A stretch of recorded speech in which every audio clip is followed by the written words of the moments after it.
You're listening to the We Are Libertarians podcast network. Find all of our shows at wearelibertarians.com. Hey guys, have you heard of Goldbelly? Oh my god, it's the coolest thing ever. It's this amazing site where they ship the most iconic, famous foods from restaurants across the country, anywhere nationwide. I've never found a more perfect Valentine's gift. They ship Chicago deep dish pizza, New York bagels, Maine lobster rolls, and even Ina Garten's famous cakes. Seriously. So, if you're looking for a Valentine's Day gift for the food lover in your life, head to goldbelly.com and get 20% off your first order with promo code GIFT. This episode is brought to you by LifeLock. During tax season, your personal info travels to a lot of places. Between payroll, your tax consultant, and the IRS. If your W-2 gets exposed, that's just the ticket for identity thieves. That's why LifeLock monitors millions of data points every second. If your identity is stolen, they'll fix it guaranteed or your money back. Don't let identity thieves take you for a ride. Save up to 40% your first year. Visit LifeLock.com/podcast. Terms apply. All right, let's get back to some boring subjects. Understand the risk to our country. Freedom brings people together. You're listening to the We Are Libertarians Network. Learn more at wearelibertarians.com. Hey, welcome to episode 326 of We Are Libertarians. My name is Chris Spangle here on November 1st. We're very close to Election Day. I know all of you are very excited. It will all be over soon. Tonight we're going to talk about violence in politics and violent political rhetoric and nonviolence and how responsible is Donald Trump and how responsible is the media. So lots to talk about. My guest will be, my co-host will be Sarah Brady Wagner. And we'll be back here in just one moment. Warning. This show is for adults, produced by semi-adults. So the language is sometimes strong and offensive. I don't know what I said. Welcome to We Are Libertarians, where our goal is to help you sound smarter while talking to your friends. We examine current events from a libertarian perspective while treating modern politics with all of the irreverence it deserves. There has been lie after lie. We toss out the screaming heads, put people before political parties, and give context to the news to make you think. Now, here's our host, a 15-year veteran of politics and media, Chris Spangle. All right, welcome to the program. Again, my name is Chris Spangle. If you've never listened, please subscribe in iTunes or whatever player you possibly subscribe in. Somebody asked today how many subscribers we have. I was like, I have no idea. But it really helps if you never miss a show. So please subscribe on iTunes. Rate us 5 stars while you're there. Same on Google Play. All right, tonight, for the first time, no stranger to the network, but definitely a stranger to the big show. There are reasons. I think she thinks that it's because we'll argue too much, but we'll see. I think he's scared of me. But it's not. It is Sarah Brady Wagner, host of Fundamental Freedoms, our weekly YouTube show, which you can go check out on our YouTube channel. Hit subscribe while you're there as well. And one of the hosts of We Are Libertarians Daily, which is going swimmingly. Several thousand people a day listening. So I checked today, and I went to fact check you guys, and you guys are doing a tremendous job. So thank you for everything that you're doing, Sarah. Well, I know we were all worried that, you were going to put it on the big feed and we were just going to get like 2 downloads. So, not an unfair. It's not that I was worried. It's that anytime you do something different in a feed, audiences are so fickle. And so they don't, I know there are people going, oh, I can't take it. There's too much content. And so to you people, I say I apologize. Just pick. But listen, you guys are really doing a great job. I was listening to you and I were talking about one of the episodes. It was you and Hody. Was that episode 3 where you talked about in vitro fertilization? Yes. And so I have actively avoided getting pregnant for the last 35 years. So in vitro fertilization was not something that I had ever really thought about or had given any thought to, but I thought that it was just a really interesting exercise in ethics, and I loved it. I thought it was great. So you guys are doing a great job putting out all kinds of content. You and Hody and Reinhold, Brian Nichols, Paul Copeland. Those are the main guys that seem to be doing, and I've done a couple. So go check that out. Make sure you're listening. Don't slack, please. I'm quasi panicking over here because I got the wrong show notes, Sarah. You have the wrong show notes? Yes, and I don't know where I put the right ones.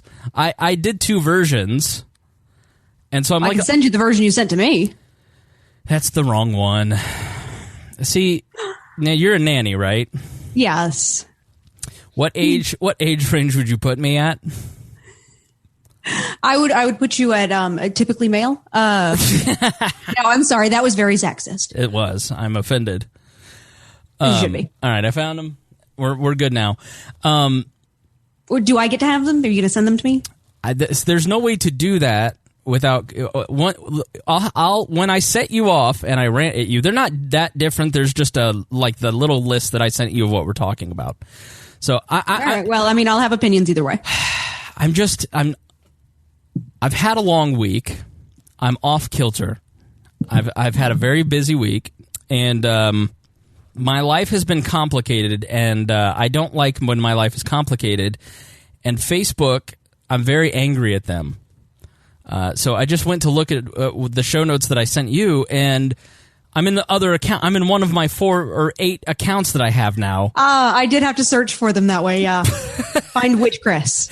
Well, it's much easier when they just let you keep your account. But it would be much easier if they were if they had let me keep my account. So I didn't realize how the specifics of Facebook jail worked. I mean, I've known people who've been in it, but I guess I've never really interacted with them that much. So it was a surprise to me that you couldn't even use Messenger. No, you sent me a message and I was like, I have to message you somewhere else. I can't use Messenger. I can't like anything. I can do some admin things on certain things, but I can't. That's interesting. Yeah, and I can add new friends or delete people, and I can do some security things, but I can't really use any of the features when you're in the Facebook gulag.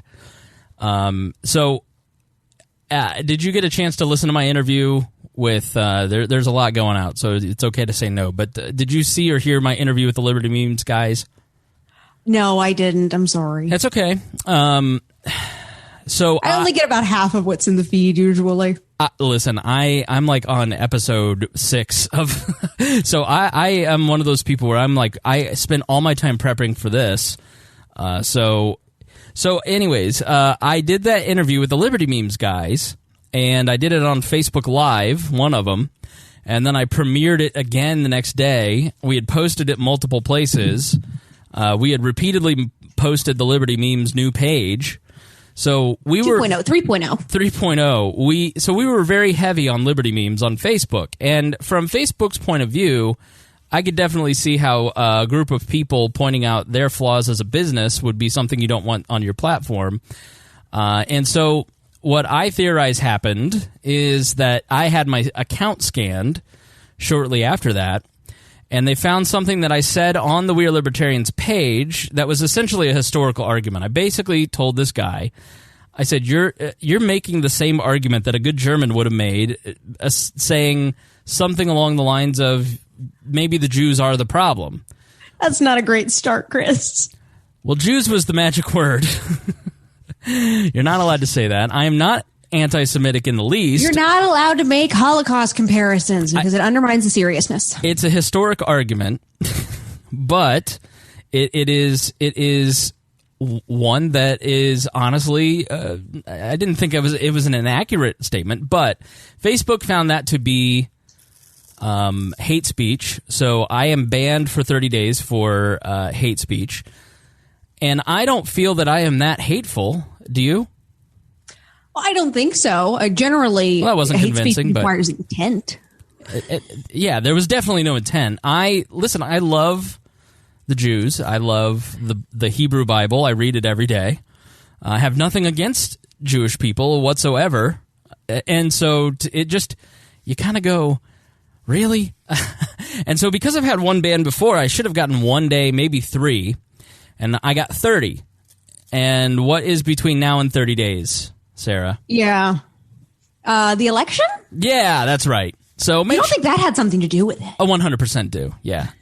So I have a friend who, one of my vendors was actually at Facebook.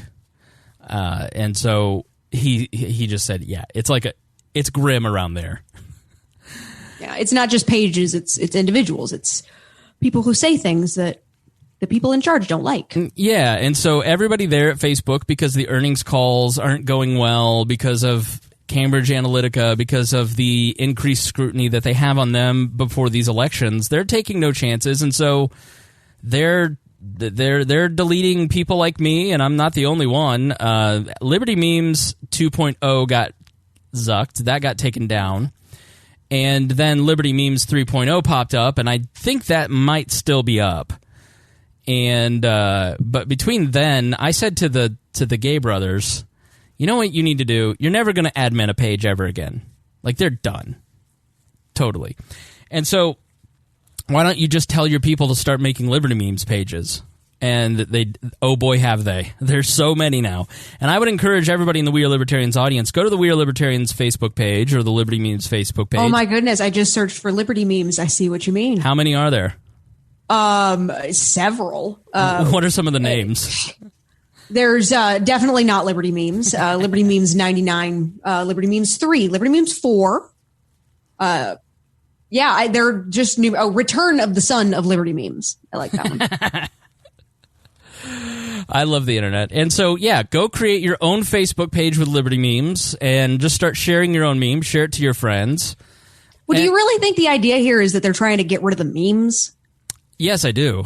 I do. I think that they are I think Facebook's ultimate goal, I think they understand that now that this Pandora's box of attention on them has been opened, that's never going to stop. And so it's bad for their business for people to constantly see politics on Facebook. The original intent, and you're quite a bit younger, so I don't know, do you have like the account with like you in middle school on your Facebook?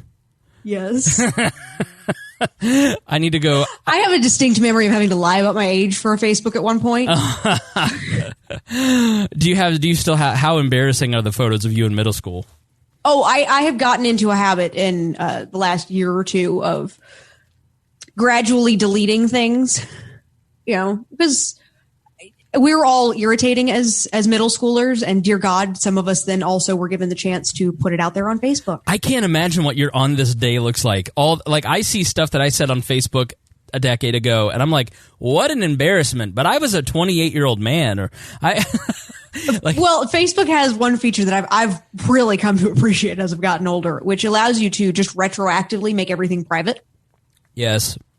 So you can just go, I've grown, I've learned something. I know now that I said stupid things in the past. I'm just going to at least make it so that other people can't share my stupid things. Yeah, that's there was a reporter for CNN, I think she's at the White House, and she said some pretty ugly stuff on Twitter, and some conservative group found it and put it out and put it on blast. And it's like, this girl was a nobody in college and was joking around with her friends, and just because the same account now is verified with hundreds of thousands of people, it's like, it's become a standard tactic now, though, because anybody, and it's true for any of us, you could look far enough back and you're going to find one thing that you can probably take out of context, but you could probably find something that you don't even need to take out of context that was a really dumb thing to say. And then once you make it a big deal, it doesn't matter whether or not you're going to take responsibility and go, yeah, that was a really stupid thing to say, because you've already got the blue checkmark mob after you. Yeah.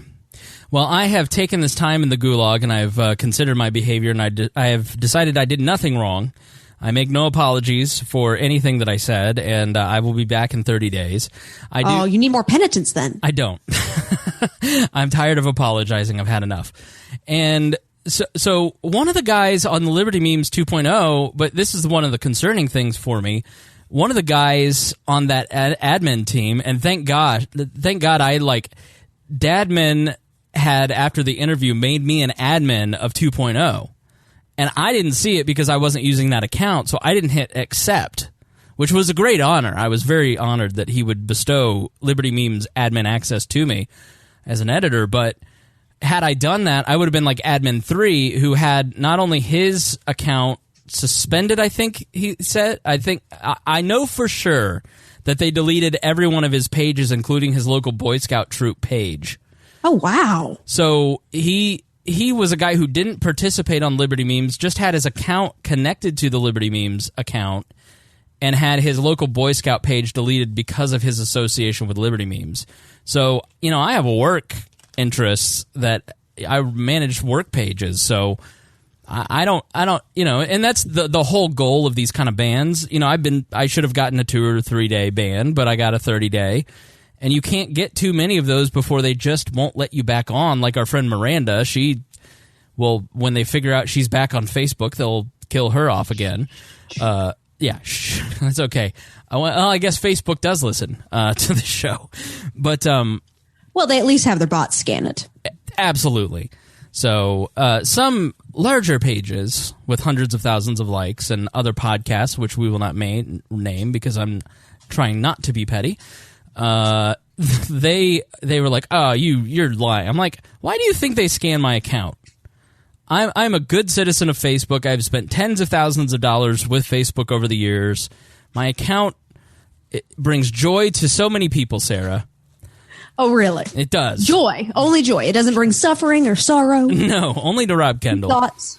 Only to Rob. And, I'm like, why do you think they scan my account? It's when you hear Admin 3's sad story, so I don't want to get, but that's the point. They go, all right, well, we're going to rough one of you up, like Admin 3, so then all the rest of you learn and don't mess around. Like, all right. Make an example. That's exactly what it is. So... and there were several media outlets, libertarian outlets, that after I got scanned and banned, they didn't want to talk about Liberty Memes. They wouldn't post about it because they didn't want to get in trouble. In fact, said all of the censorship is just a hoax. It's a very real chilling effect, though, because in some of those cases, I wonder if people really believed it's a hoax or if they're just trying to, throw off, oh, I'm not part of this, I'm not going to get upset. Right. And my point to them in this admin chat was that your time's coming. Like, it doesn't matter because Facebook ultimately doesn't want politics on their platform. I don't necessarily buy that it's totally against conservatives and libertarians. I do think that it is certainly more biased towards them, but there's no denying that liberal pages are taken down. And I think everybody's miserable. Do you go on Facebook and actually enjoy your experience anymore? Well, I mean, I've seen plenty of studies that show that just in general, it doesn't make people happier. Using Facebook on a regular basis causes you to be more likely to be depressed and sad. Right. I mean, I deactivated mine just for a couple days, and it was kind of a nice experience. Yeah, like I have one account that's just for posting pictures of my nieces, and I have all my family and close friends on there, and it's kind of nice. I like that feed because it's just like a nice pastoral place. You go and you sit and watch all your friends and family walk by, and it's very peaceful. And that's what Facebook wants. They don't want political discussions because they ultimately know what we know, which is they don't do anything. I mean, I don't know how many people you might have converted on Facebook and in the comment section, but I would say that my number is 0. Really? I listen, I've never been in a Facebook comment argument that persuaded the other person that I'm going back and forth with. Now, I will say that people watch the comments and like to see the arguments being made back and forth as long as they're polite, and that is beneficial, but no, I don't think I've ever been in a Facebook argument with another person because it's a public argument where people don't want to relent and look wrong in public.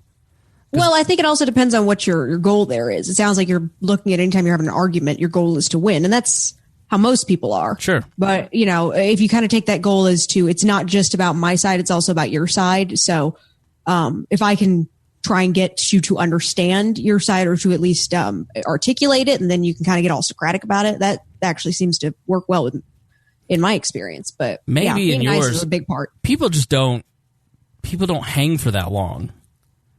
I try to be friendly. Like, there does come a certain point where you just go, I'm not throwing my pearls before swine. I'm just going to mock this person for the benefit of others, which is not very nice. But I avoid that. I can't help it. Yes, you can. It's called self-control. Well, if I had any of that, then we wouldn't do this show. I would sit and just be quiet and keep my thoughts to myself. But I don't have that. I don't have that gene, I guess. self-control is just about knowing when it's appropriate to speak. It's not saying, oh, I don't say anything. I don't know. I hear that a lot, and it always annoys me, is this idea of like, oh, what? You don't want me to say inappropriate things? I guess you can't talk at all. Like, well, I would hope that you have some appropriate things to say. Like, we have productive conversations all the time. But just kind of reading other people and knowing when it's appropriate, knowing when it's the venue. Yeah, but there's the problem with being in public, and I've lived my life in public for long enough at this point to know it doesn't matter what you do or say. So, like, Rupert is a great friend of mine. Rupert from Survivor ran for governor here in Indiana. He and I talk every week.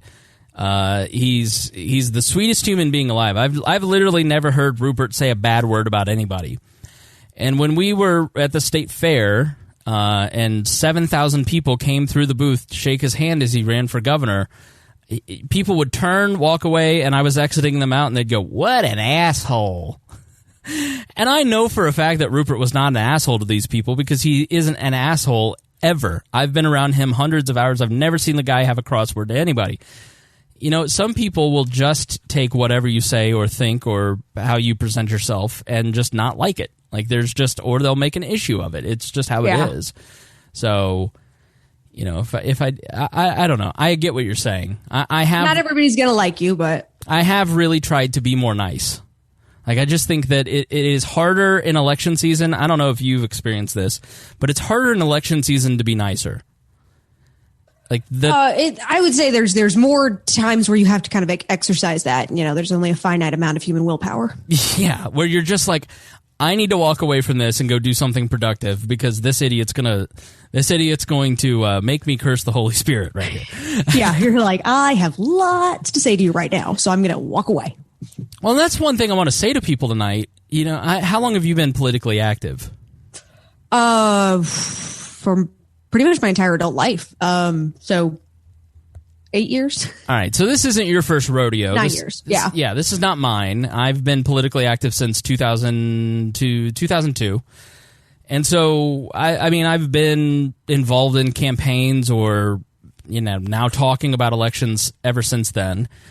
And, you know, it just gets really, especially the last 2 weeks, things get really much more ramped up. And I think a lot of what we're going through as a society right now is that there's so many people on the left and the right specifically that are for the first time getting engaged in politics, and they've never been through an election cycle. You know, 2016 was kind of the beginning, but then this is the first one where they've really paid attention to the whole cycle. And they're just like, everybody's so angry. It's like, no, this is kind of how it always is. Like, if you're going to pay attention to politics, like, this is just people don't like to be disagreed with, or they don't like to be told they're wrong, or they don't like to feel that they don't know the right information, or they don't like to, you know, there's just a lot going on, and there's a lot of emotion involved in supporting candidates, for instance. And so so I think part of what we're facing right now with this crisis of hateful rhetoric discussions is just that there's a lot of new people listening for the first time and talking for the first time, and they don't know how to do it yet. Yeah, they're still trying to learn how to. I guess that's probably why you hear so much conversation about why can't we be civil? It's like, well, because you're still learning this. Right. You know, some of us have had, you know, to go through those conversations and to deal with the very opposed opinions and to learn to agree to disagree, even though you're working together and maybe even working against each other. But, you know, that takes time. It takes practice. Yeah, like we have a group here at We Are Libertarians of near 20 people, and people certainly disagree all the time. I mean, people disagree on a daily basis in one group chat that we have. But it doesn't, at the end of the day, like, just because Tad and Reinhold couldn't be more different people if they tried, it doesn't mean that they don't necessarily dislike each other. You know, well, and disagreeing is how you learn more about any subject. Right. I mean, that's that's why we tend to even want to play devil's advocate, is because you go, okay, well, there's lots of reasons we can agree, but why would anyone not agree? And you really have to kind of give that, give it the benefit of the doubt and give people good intentions. And I think that's where people struggle, is extending the assumption that you don't suck and you're not actually trying to hurt me. You're probably trying to help everyone. We just have very different ideas about how to go about that. Yeah, I think sometimes when people counter with an argument and go, okay, prove that, or yeah, I don't agree with you because I have this piece of information. Have you heard this? Sometimes people take that volley back as a personal affront, and they're not trying to attack you. They're just trying to say, I have different information. Let's compare information. I think if we looked at political discussions a little more like, I have this set of information, you have that set of information. Let's work through who has the best and build a document with all the right information, with a group of people. Then maybe things would be a little different than, I have this piece of identity, and because I am this way... That's exactly what it is. Yeah, because I believe in this team. I really, if you watch politics, it really is starting to resemble sporting tribes, sporting teams. It always has, though. Yeah, but it's different. Like, having been around... I mean, if you've been active for about a decade, like, politics is a lot different than it was even in 2008. And it was really changing a lot then. Like, it's now to the point where people don't really have a lot of facts. They just have a jersey on, and they're screaming that Peyton Manning's better than Tom Brady. And like, it's, yeah, you have some facts and statistics that go with it, but it doesn't necessarily, like, obviously Peyton Manning's the better quarterback, but... So it just has started to feel like sports as opposed to life and death. I mean, the power and control of the government is life and death for people. Yeah, but, it also has to do with the amount of power that we've given to the government. I mean, I hear this rhetoric all the time, though, that, if you're scared of Trump now, maybe you shouldn't have spent 8 years giving Obama power, but those are the stakes that we put in this. The bigger and more powerful that you make our government, the more people have, invested in making sure that their team wins, because, it does mean a lot more than it used to. Yeah, because if you're on one side of an issue and I'm on the other, and if you get control, you're going to force me to live a certain way that I don't want, that is counter to my values and belief system. And you're going to point a gun at my head and say, you're going to live the way I want you to. Like, I'm not going to let you do that. I'm going to fight you with tooth and nail to live the way that I think I ought to live. Even on a smaller level, just kind of culture wars. Whenever one side wins, then they get to be the dominant side. They get to be the side that says, well, my kind of morality is right and you guys are wrong. Right. That's where everybody wants to be. Well, and I feel there's a lot of unnecessary,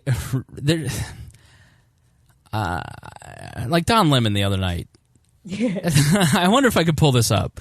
I think that people, even the people who, CNN to me, I don't understand their business model.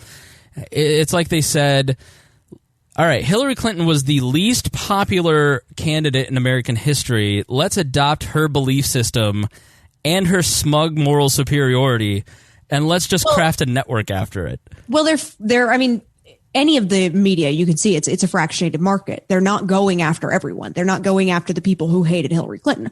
They're going after the people who thought that she was the best candidate and don't understand why everybody else didn't vote for him. Just right. Like Fox News is not trying to appeal to the middle. They're going after Trump supporters because they know that's their section of the market. Yeah. Why bother with anything else? Yeah, but if you're going to pretend that you're straight news, like at least try to pretend. Like, I think one of the things that I do like about Trump is that Trump has forced other people to drop their mask.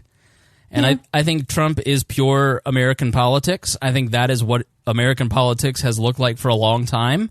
And if you find Donald Trump to be grotesque, then your American political system is grotesque to you. At least it should be.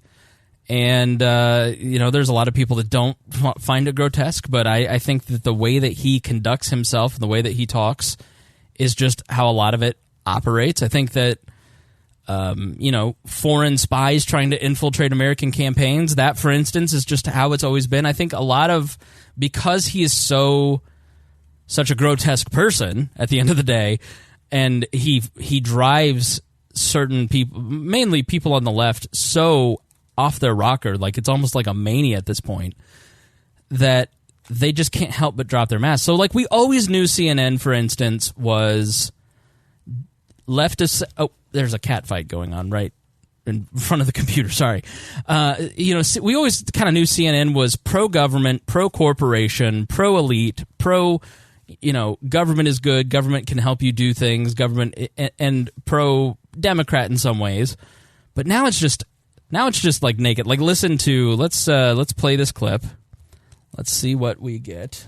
Sorry, I thought that just went off. Because this is so stunning to me. This episode is brought to you by Rakuten. If you're shopping while working, eating, or even listening to this podcast, then you know and love the thrill of the hunt. But are you getting the thrill of the best deals? Rakuten shoppers do. They get the brands they love with the most savings and cash back. And you can get it too. Start getting cash back at your favorite stores like Samsung, Expedia, and Sephora. And even stack sales on top of cash back. It's easy to use, and you get your cash back through PayPal or check. The idea is simple. Stores pay Rakuten for sending them shoppers, and Rakuten shares the money with you as cash back. Download the free Rakuten app and never miss a deal. Or go to Rakuten.com to start getting the most bang for your buck. That's RAKUTEN. ¿Hablas español? Sprichst du Deutsch? Kann du noch? If you've heard that sound from Babbel before, I bet you do. Babbel is the science-backed language learning app that actually works. With quick 10-minute lessons handcrafted by over 200 language experts, Babbel gets you on your way to speaking a new language in just a few weeks. With over 16 million subscriptions sold and a 20-day money-back guarantee, just start speaking another language with Babbel. Right now, up to 55% off your Babbel subscription at babbel.com/Spotify podcast. Spelled BABBEL.com/Spotify podcast. Rules and restrictions may apply. It's not just Pittsburgh. It's not just the bomber. There was another hate-filled criminal just last week in Kentucky. Another white man, history of violence, custody for shooting and killing 2 African Americans at a grocery store, Kroger's. But what he tried to do was barge into a predominantly black church. He failed. And then he picked a secondary target. He's being investigated for hate crimes. Don Lemon is here right now. We barely had time to cover it because we were distracted by another extremist that was doing bad things in the name of hate. Yeah, and then now another one. And you have all of them in a row. And, we messaged about this a little bit this weekend. I keep trying to point out to people not to demonize any one group or any one ethnicity, but we keep thinking that the biggest terror threat is something else. Some people who are marching, towards the border like it's imminent. And when the last time they did this, a couple hundred people came and they, most of them did get into the country. Most of them got tuckered out before they even made it to the border. So we have to stop demonizing people and realize the biggest terror threat in this country is white men, most of them radicalized to the right. And we have to... Like, there wasn't even a period. He said, we need to stop demonizing people, except white men. Right, let's continue listening, because this has been highly edited, and let's give you the full 2-minute context here. To start doing something about them. There is no travel ban on them. There is no ban on, they had the Muslim ban. There is no white guy ban. So what do we do about that? So, and first of all, let me just say this. Maurice Stollard is the name, and Vicky Jones, and they have been lost in all of this. 2 people who were killed on Wednesday that you talked about. They have been lost about this, and I know that people feel that this story has not gotten enough coverage, and we will honor them tonight in our program. But go on, Chris, sorry. Good. No. I'm going to do it in the closing. You're making the right point, you're covering the right story, and I appreciate you for that. All right. See you soon. All right. Thanks. I found something. These 2 are the best friends that 2 best friends could ever be. The weird kiss that they gave each other the other night. I don't know. Don Lemon, I beg of you to stop, because you're going to give us an eternal Donald Trump presidency with this kind of messaging. And I think... So I was listening to Ben Sass because he gave a great conversation. I put it in the show notes, which are amazing. I want to thank our amazing prep team, Zach, Hody, some folks that I don't want to say out loud. Gosh, am I missing anybody? Vaughn. Zach and Hody do most of the research. Yeah, and so you guys did a great job. The show notes are like 17 pages long for this episode because there's so much great stuff there. We've got details on the shooting, details on political violence that we're going to talk about. Great stuff there. You can also find my new profile that you can, it's going to be my political profile. You can go, feel free to add me there. But Senator Ben Sass on political division and America's loneliness on Kick-Ass News, the Kick-Ass News podcast. And, he talked a lot about loneliness, but he also talked about how the right-wing press will take an instance like that, and what did he call it? Nut grabbing? That's not what he called it. Nut hunting? But taking something like that, and listen, more people, the reach of We Are Libertarians is probably as big as CNN on a good day. Like, let's say 100,000 people might have actually seen that clip of Don Lemon before, but we've taken those little things like that are just so wildly stupid, and like just wildly stupid. Like a white man, he didn't even get the Muslim ban right. He's like, all Muslims are banned. No, it was a travel ban from certain Muslim countries, and it wasn't right. But it was like, so what the conservative press will do that is they'll take that and they'll amplify it. But the left also does the same thing too. They'll take something that Donald Trump or somebody on the right does, and they'll amplify it on their end. And that's part of the problem, is that we're now in these echo chambers where we're taking little moments like that, and we're thinking that is the multitude of people in the country. But when you really break it down, he talked about the survey, and I think we talked about it on the show. The Atlantic covered it, where 80% of people are just fed up with identity politics. You may have seen that article where it was like the only people who are really hardcore into right-leaning identity politics are a small group of white elites. And on the left, the only people on the left who are into it are a small group of white elites. Mm-hmm. And they're the ones sort of pushing these political divisions and creating these little echo chambers because they're funding groups that like Media Matters, for instance, that then raise these little things to a very heated temperature. And so everybody thinks that Don Lemon is what the left thinks of white men, which I don't think that's the case. I'm sure that there is a large segment of the population that thinks white men are the problem, but usually it's probably because of one white man. But okay, so this probably just comes from being immersed in much more progressive people generally during my day. But I assumed that where he was coming from was talking about domestic terrorist statistics. I need to look it up to be sure, and actually I could probably do that right now. Mm-hmm. But I know there's been a lot said about basically that successful domestic terrorist attacks in the United States are more commonly carried out by far-right groups. My favorite part of that actually is that there are far-left terrorist groups too. They just apparently are not as successful at carrying out. They tend to get caught before they manage to get to the action. But in that case, they tend to be white men. But also that is, I wonder how much of that is just because, statistically, there's also a lot of white men in the United States. Exactly. Yeah. I mean, and as a white male, you hear that and you immediately want to get defensive about it. Like, what do you mean? I'm a citizen. I'm trying to go to work. I'm trying to pay my taxes. I'm trying to raise a family. I've got 2 cats that are very important to society. I'm out here just trying to be a good person. I'm getting banned on Facebook for hate speech. It's companies don't want to talk to you unless you owe them money. Like it gets to a point where you just go, I'm tired of it. I've had enough. And you have to kind of step back and go, the Don Lemons of the world are really irrelevant, and that's not representative of the left. And by the same token, you have to look at it and you have to go, Donald Trump speaks for a lot of people, but Donald Trump is not every conservative. Donald Trump is not every Republican.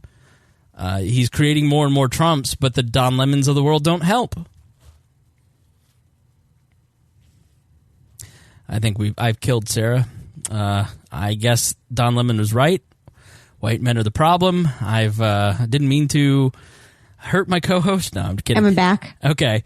I'm going to take this moment here to pause and before we move on from my Facebook jail and thank, let's see here, Joshua Sexton He sent me a box of Hostess cupcakes, and he sent me a file, a Stanley 6-inch single cut and mill bastard file. So I've got my very own bastard file to get out of Facebook jail. So I want to thank him for that. And I want to also say I'm going to do an election special for our Patreon members. So this weekend, if you're a Patreon member, $5 and up, then you're going to get a special episode of We Are Libertarians where I'm going to break down races important across the nation and two libertarians and my predictions for Tuesday. And then on Tuesday night, I know a lot of you may be going to an election party because you're involved in your local politics. But if not, if you're a Patreon member, $10 and above, I'm going to have a special Zoom for those of you who are Patreon members. We're going to have our own online election night party. So it's going to be a ton of fun. I'm going to be on a program. It's like, think of it as a conference call with video. And you can join on your phone or your computer or whatever. And we're going to watch the election returns on Tuesday night together. I will stream some audio. I'll give live commentary. We'll have conversations with each other. So you can get both of those if you join Patreon now. So $10 a month and above, and you get to join the election night party. And if you are a $5 a month and above, you'll get the special election analysis that I'll put out this weekend. I've got to do the research and then record the show, and then I'll put it out on the weekend. So you'll have it before Tuesday and hear my thoughts on the important races that are going on. And so be sure to join Patreon at wearelibertarians.com before Tuesday. And on Tuesday night, I'll send out a link, and you can join the election night party. So it'll be a ton of fun. You get to interact with not only with me, but a lot of other listeners. And I can confirm most of them are cool.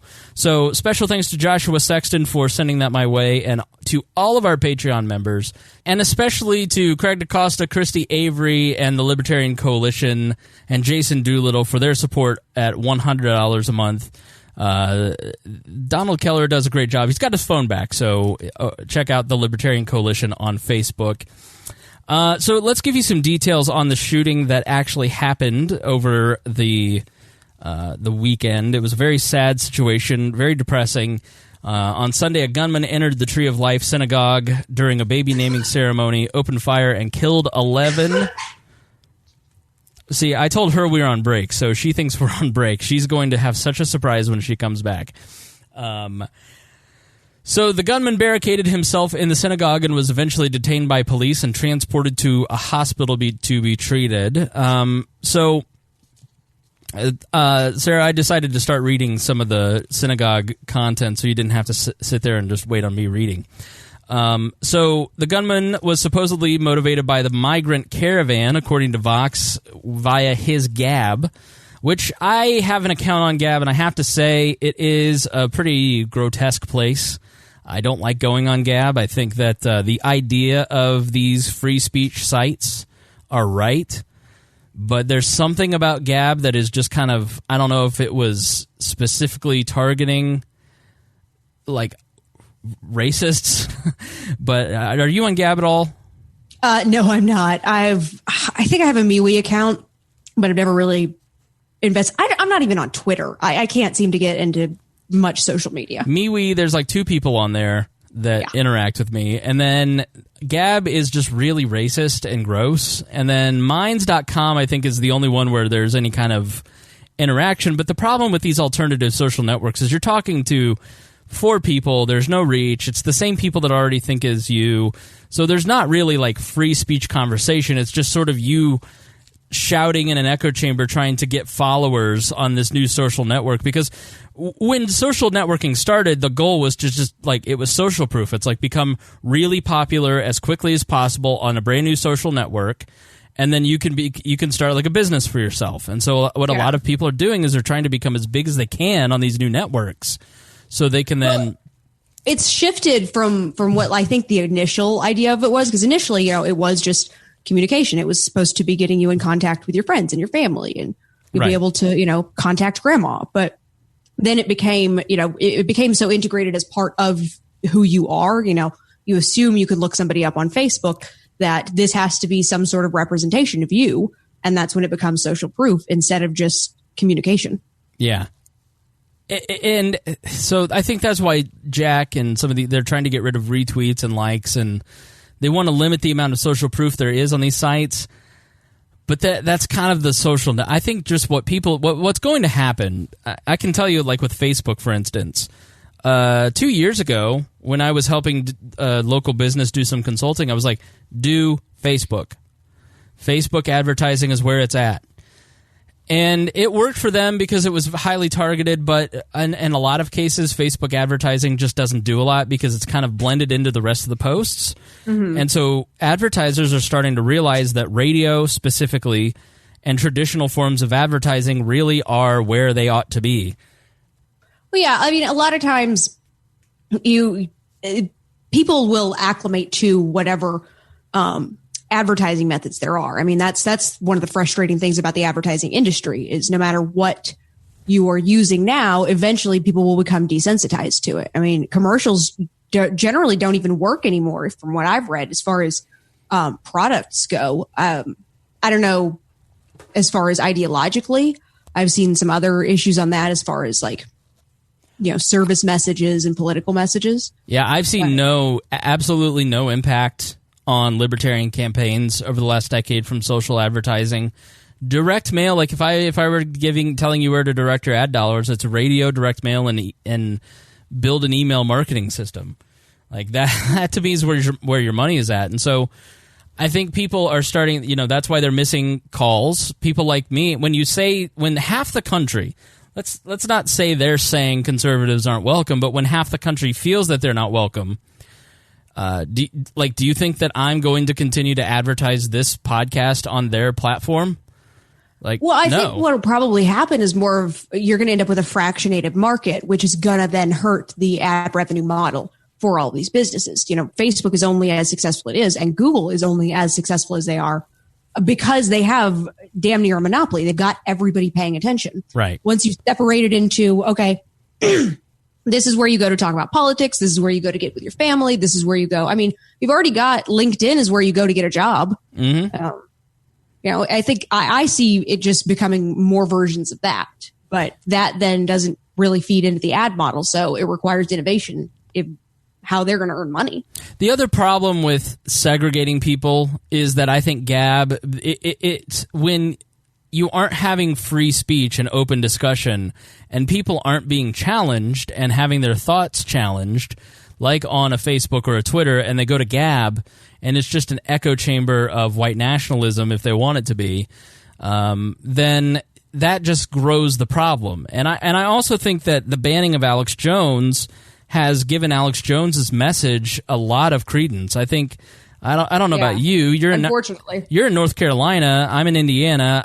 We were talking about this, and my type of Republican that I grew up around is the more cosmopolitan Republican, the lawyers. I grew up as a talk radio show producer and a reporter, and so the Republicans, and as a volunteer, and so the Republicans I knew all wore nice leather shoes and suits, and these are not the Republicans in my area. Yeah, and the Republicans in your area are what?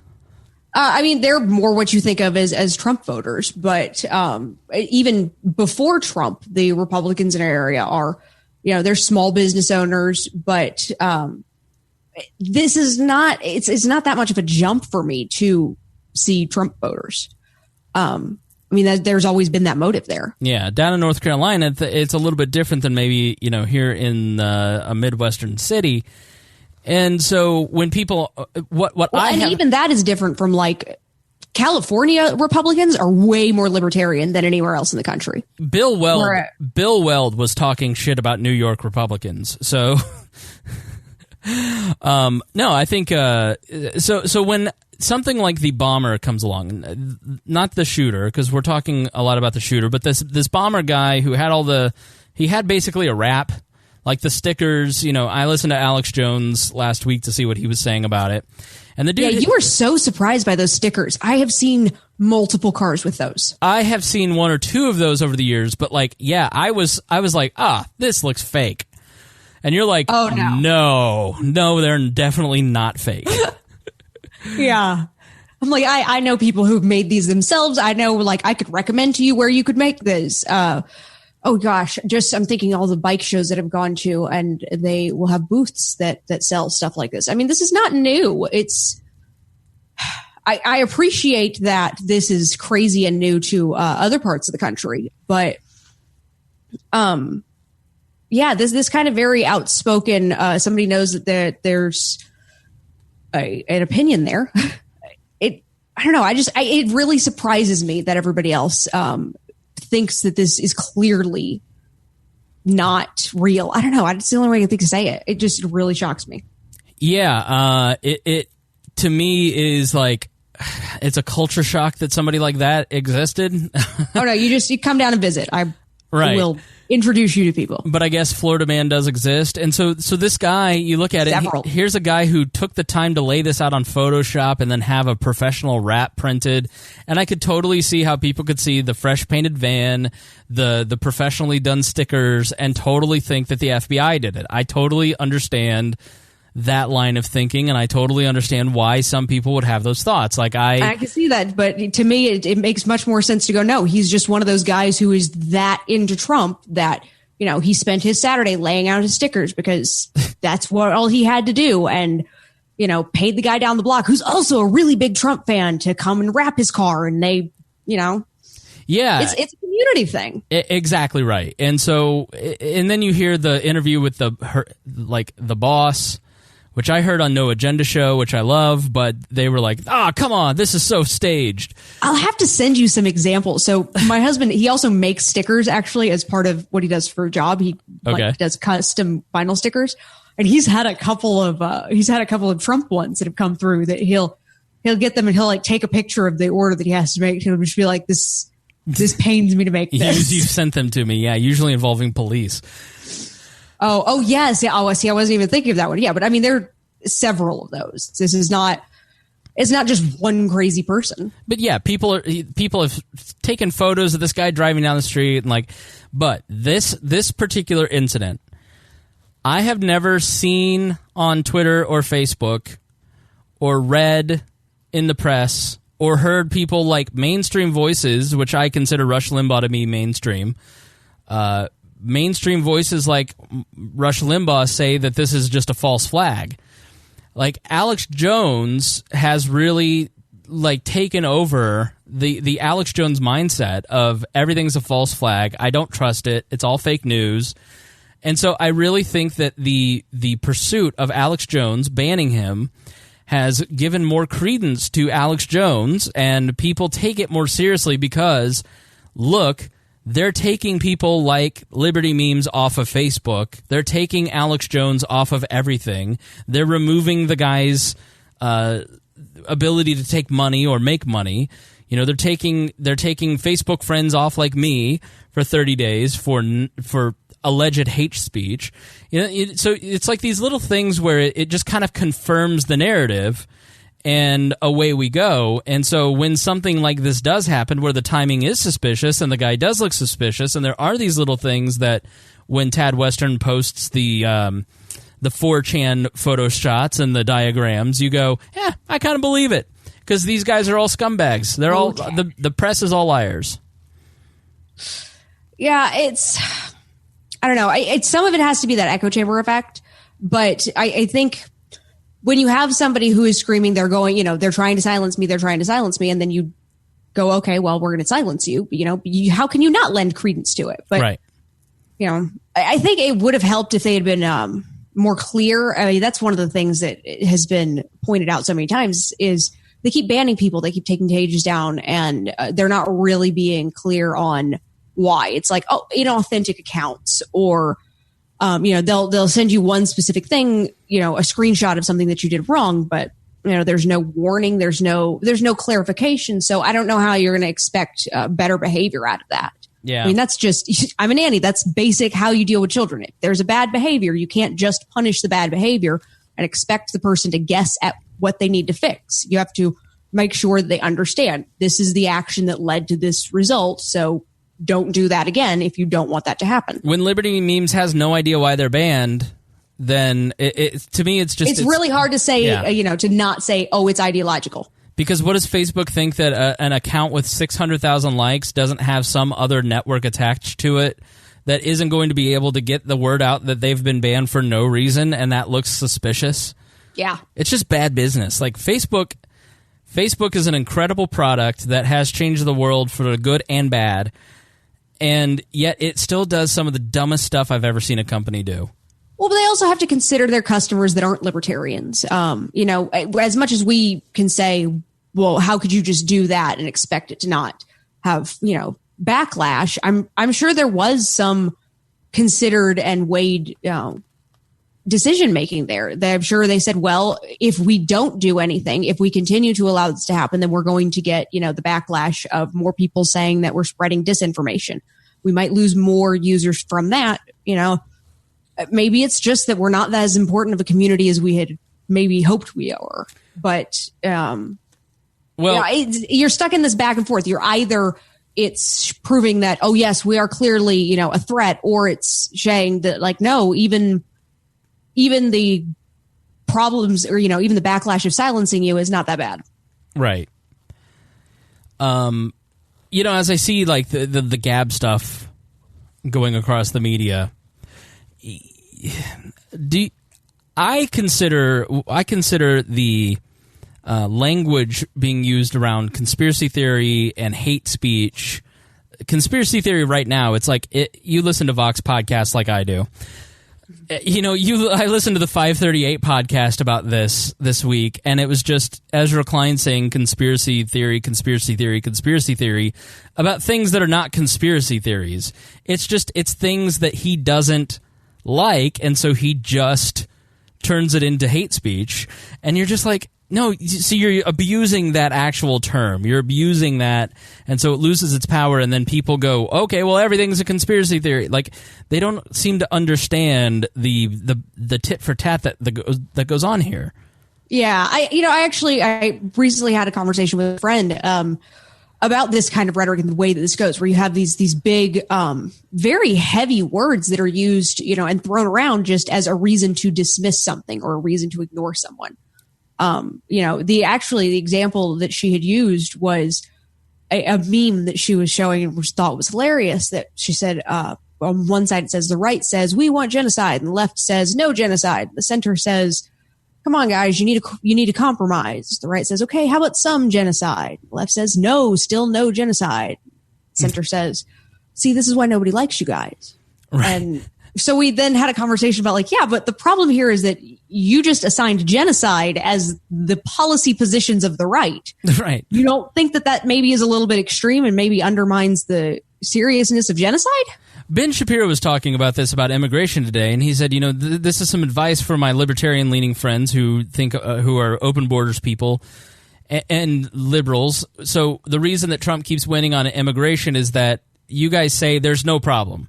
Well, you have to admit that there's some problem, that there is some issue going on. And basically his point was, because a lot of people think that, and this was a former co-host position always, is that until libertarians fix their messaging and AKA philosophy on open borders, they're never going to win. Yeah. And which I firmly disagree. You just figure out how to message it better.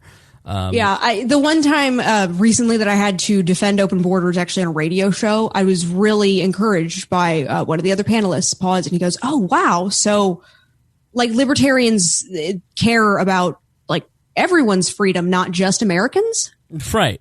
It's like, yeah, that's, a radical idea, though.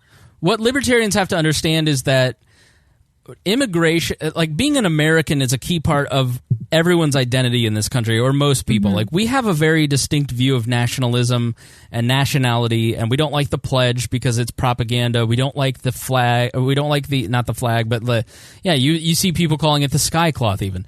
Or, but most people have not thought about it in the way that libertarians have thought about it. And so being an American, having said the pledge every day before school and seeing the national anthem waved before moments that they were with their family at sporting events where amazing moments with their family took place, like that they talk about for years to come, like the nationalism, being an American, I guess I would say, is a key part of their identity. And so when you say there should be no borders, they hear there should be no huge piece of my identity.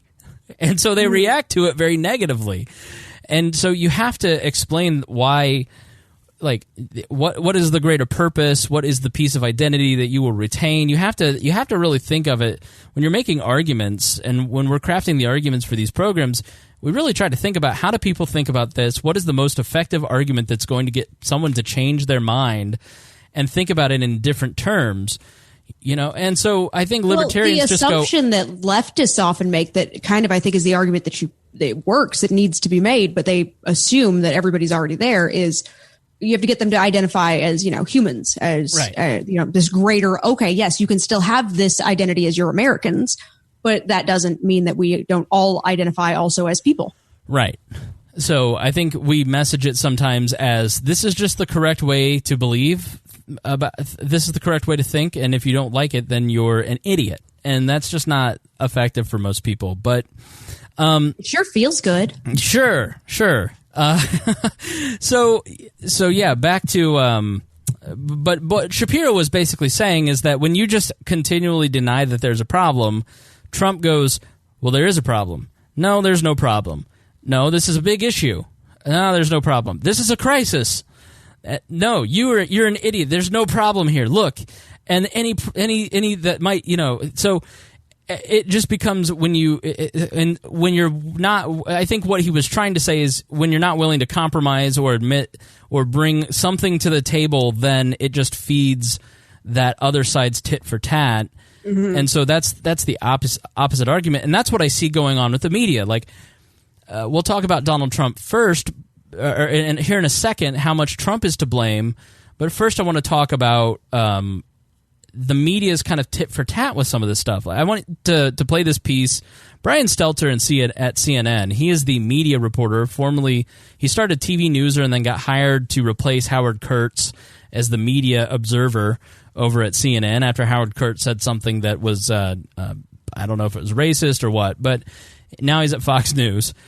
And he and Oliver Darcy, the two media reporters there, I just never seen two guys argue against free speech harder in my life. And Stelter was somebody that I just always watched, and I was like, that'd be a fun job. I really like his take on things. And then now Trump has driven him so crazy. Alex Jones has driven him so crazy. Like, all Brian Stelter does is appear on CNN, and he does anti-Fox News reports. And it's so nakedly one network trying to lower the position of their number one competitor that it's obvious. Like, just listen to this, and let's kind of break this down as we go along. Sarah, if you hear something that you want to kind of go, I've got a point about that, just kind of speak up. So this is... The president is now blaming the media for the anger behind this, and society saying, in part, it's caused what he called... the anger around the packages, I should say. Caused by, rather, purposely false and inaccurate reporting of the mainstream media. Here with us now is CNN business media correspondent and host of Reliable Sources, Brian Stelter. You know the blame conversation.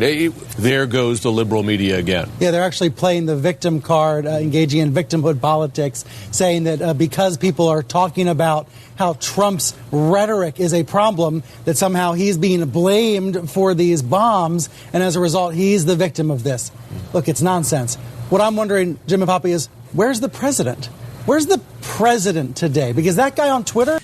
So Brian Stelter says it's nonsense that Donald Trump is being blamed, and then immediately transitions into, where's the president? Why is he not? He starts blaming Trump for not leading, not doing. I mean, and it's not that his criticism isn't necessarily wrong, because Donald Trump does play the victim. Yeah, both sides do at this point. Exactly right. And it's not that Donald Trump isn't the victim. Like, there was a headline in the group about something. I don't know what it was, but it was a couple days ago in the We Are Libertarians group, which you can join at wearelibertarians.com. And it was shocking, because it was when it was a CNN headline that actually lined up with the truth. It was super anti-Trump. Oh, I remember this. Yes, It was about him denying the Constitution. Can you look that up? It was about the 14th Amendment. You can do a search in the group. But, like, the person posted it in the group basically saying, look, CNN is being anti-Trump again. And I just commented, like, no, they actually got this one right. It's super anti-Trump, but they're right. He's wrong. And look at it from an objective perspective, and CNN's just not even trying anymore. Like, they are just anti-Trump, anti-Republican, anti-conservative. Most of the media is that way. At the New York Times, the Washington Post, a lot of the flotation between the liberal clickbait blogosphere like HuffPo and Raw Story into CNN, into the New York Times, into the it's the same kind of pool of people. And they all they all have a very center-left perspective, which is, needed in society. But then they use conspiracy theory and hate speech and all these other things to detract. But and it creates this environment where Donald Trump is to blame for everything. It's become the left's version of thanks, Obama. And that's kind of where we're at right now. Well, it allows them to avoid actually having to have a discussion about policy because, you actually have to discuss what you're going to do. And neither side really wants to do anything. No, that'd be bad television. TV news, especially, it's about good television. And it's stopped long ago being about a discussion of ideas or how you can solve anything. It's just trying to highlight whatever is the scariest thing or the most exciting thing or whatever is going to get you emotionally worked up and get you to pay attention more. The headline was, Trump claims he can defy Constitution and end birthright citizenship. Yeah, that's exactly what he claimed. That's exactly what he claimed.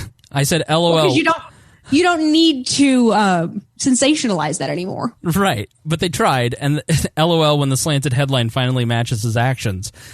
So he does. You kind of go, even as a non-Trump voter, a never-Trumper, you kind of go, God, if we were in that position, it'd be the same treatment. That's always been my position. It's like, watch how Donald Trump is treated. Libertarian Gary Johnson would be treated the same way. It would be, here's how he is a racist, a bigot, a homophobe. He's an evil white man. Like, I look at it and I go, they're going to pull out. I don't know what. Yeah, but the right does the same thing to the left. I mean, this is just, I watched all the North Carolina Republicans do this through Obama's entire presidency. I mean, I cannot tell you how many times people would be like, I'm not racist, and then compare him to an ape. Right.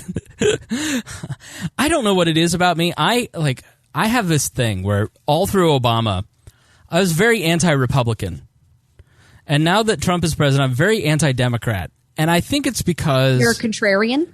Maybe. But it's also that I hate liars and manipulation. And I think there's just this thing that when a party is out of power, they start taking things so far beyond the reality that it's just like, as a thinking person, you go, okay, you're trying to manipulate people. Quit being an ass bag. Yeah. So let's continue with Little Brian Stelter on CNN. That's a Fox News host. That guy railing against the media, that's a Fox News host. That's not the president. So, Brian, the president hasn't shown leadership in the last few hours. He did say some nice things yesterday, but then he turned around and wrote against the media again. So, Brian, sorry to jump in, but we just have some sound from the White House that I want to get our viewers to this morning. Questions. Do you believe that the president bears any responsibility for what we've seen over the past 2 days? And does he regret any of the comments that he's made about his opponents? Or does he at least regret the tone that he's taken? Look, the president's condemned violence in all forms, has done that since day one, will continue to do that, but certainly feels that everyone has a role to play. He's calling for us. I'm sorry, I always found that funny. The continued claims of Trump. He has denied violence. He has condemned it, except for when it's funny. Then we will encourage it. Yeah. So you and I kind of we didn't have a back and forth, but you were kind of countering, and I thought you were right. Donald Trump, he definitely said some violent stuff. I think you can acknowledge that Trump says things that he clearly did not think before saying. Sure. And he probably shouldn't say. And that, people who are not in the right mindset could take in a bad way. But I don't necessarily think that needs to be taken to the extreme of being like, therefore he holds personal responsibility. Yes, he could be one of several factors. And any individual person who was already predisposed to an act of mass violence would have found somebody else to latch onto. But, maybe it didn't have to be the president. Right, because in the case of the shooter, he says on Gab that because of so the New York Times podcast, I highly recommend it. The past week or so, like some of the ones about anti-Semitism, like really stuff that I had kind of watched, like the 3 parentheses. I had always seen that, but I didn't really know what the origin of that was. And one of the reporters talks about it, and I thought that anti-Semitism episode was really interesting. And they talked about some of this stuff, and so they were talking about what motivated this guy. And so in the Jewish community, a certain group is well known for trying to help refugees. I forget, it's HIAS. But I don't have that in the notes, what that actually stands for. I think it's the Hebrew something. Hebrew International Aid Society. Yes, I think. Thank you. And so, given their history, the Jewish population in America is very ready to help refugees of any kind, because their history is very. One of the beautiful things about the Jewish religion is their act of remembering. They remember. The thing that I love about that religion that I wish all societies would adopt is that they take points of their history and they remember things that happened. And so that's why we have a very clear scripture from them, for instance, over thousands of years.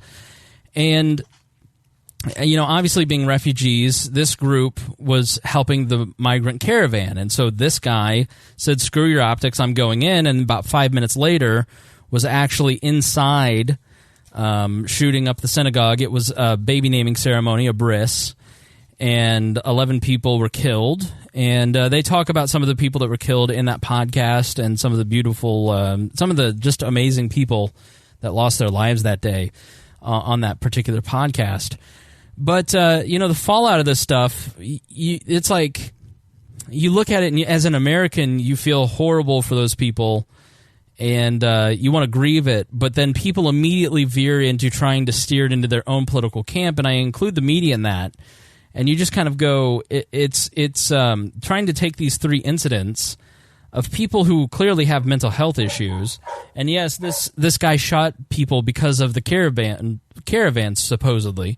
But that to me isn't a very stable person.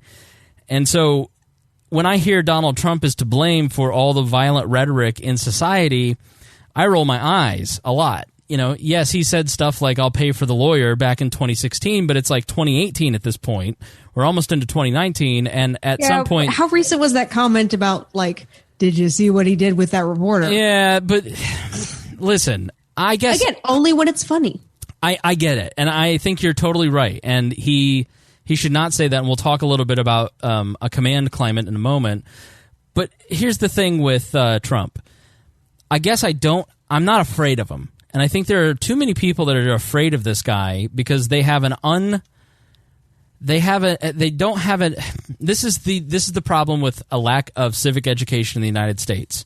People are afraid, and people don't have an understanding of how things work.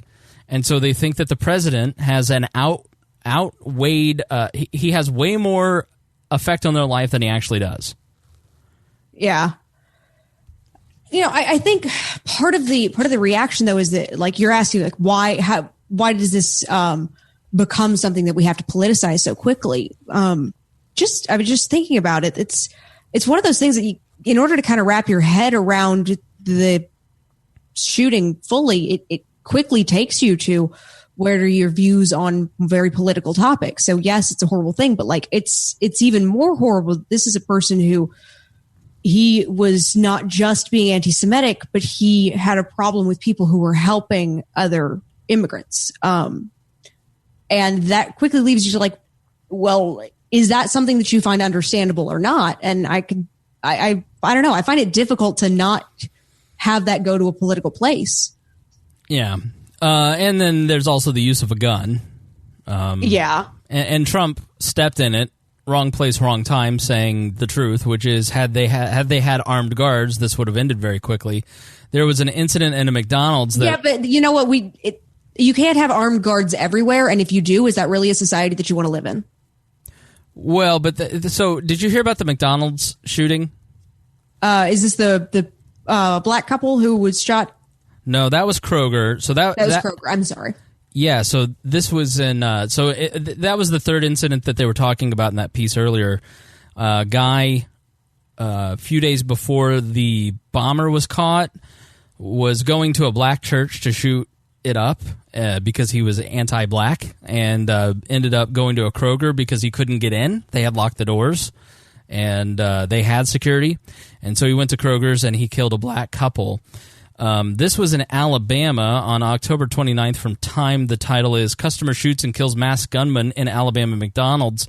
McDonald's customers being called a hero after he shot and killed a masked gunman who opened fire inside one of the fast food chain restaurants in Alabama. The shootout happened at the McDonald's, 15 shots in total. All we hear is like different gunfire, said one employee. So in my mind, everybody's dead. A man wearing a mask barged into the restaurant, began shooting at the manager who was locking doors on Saturday night.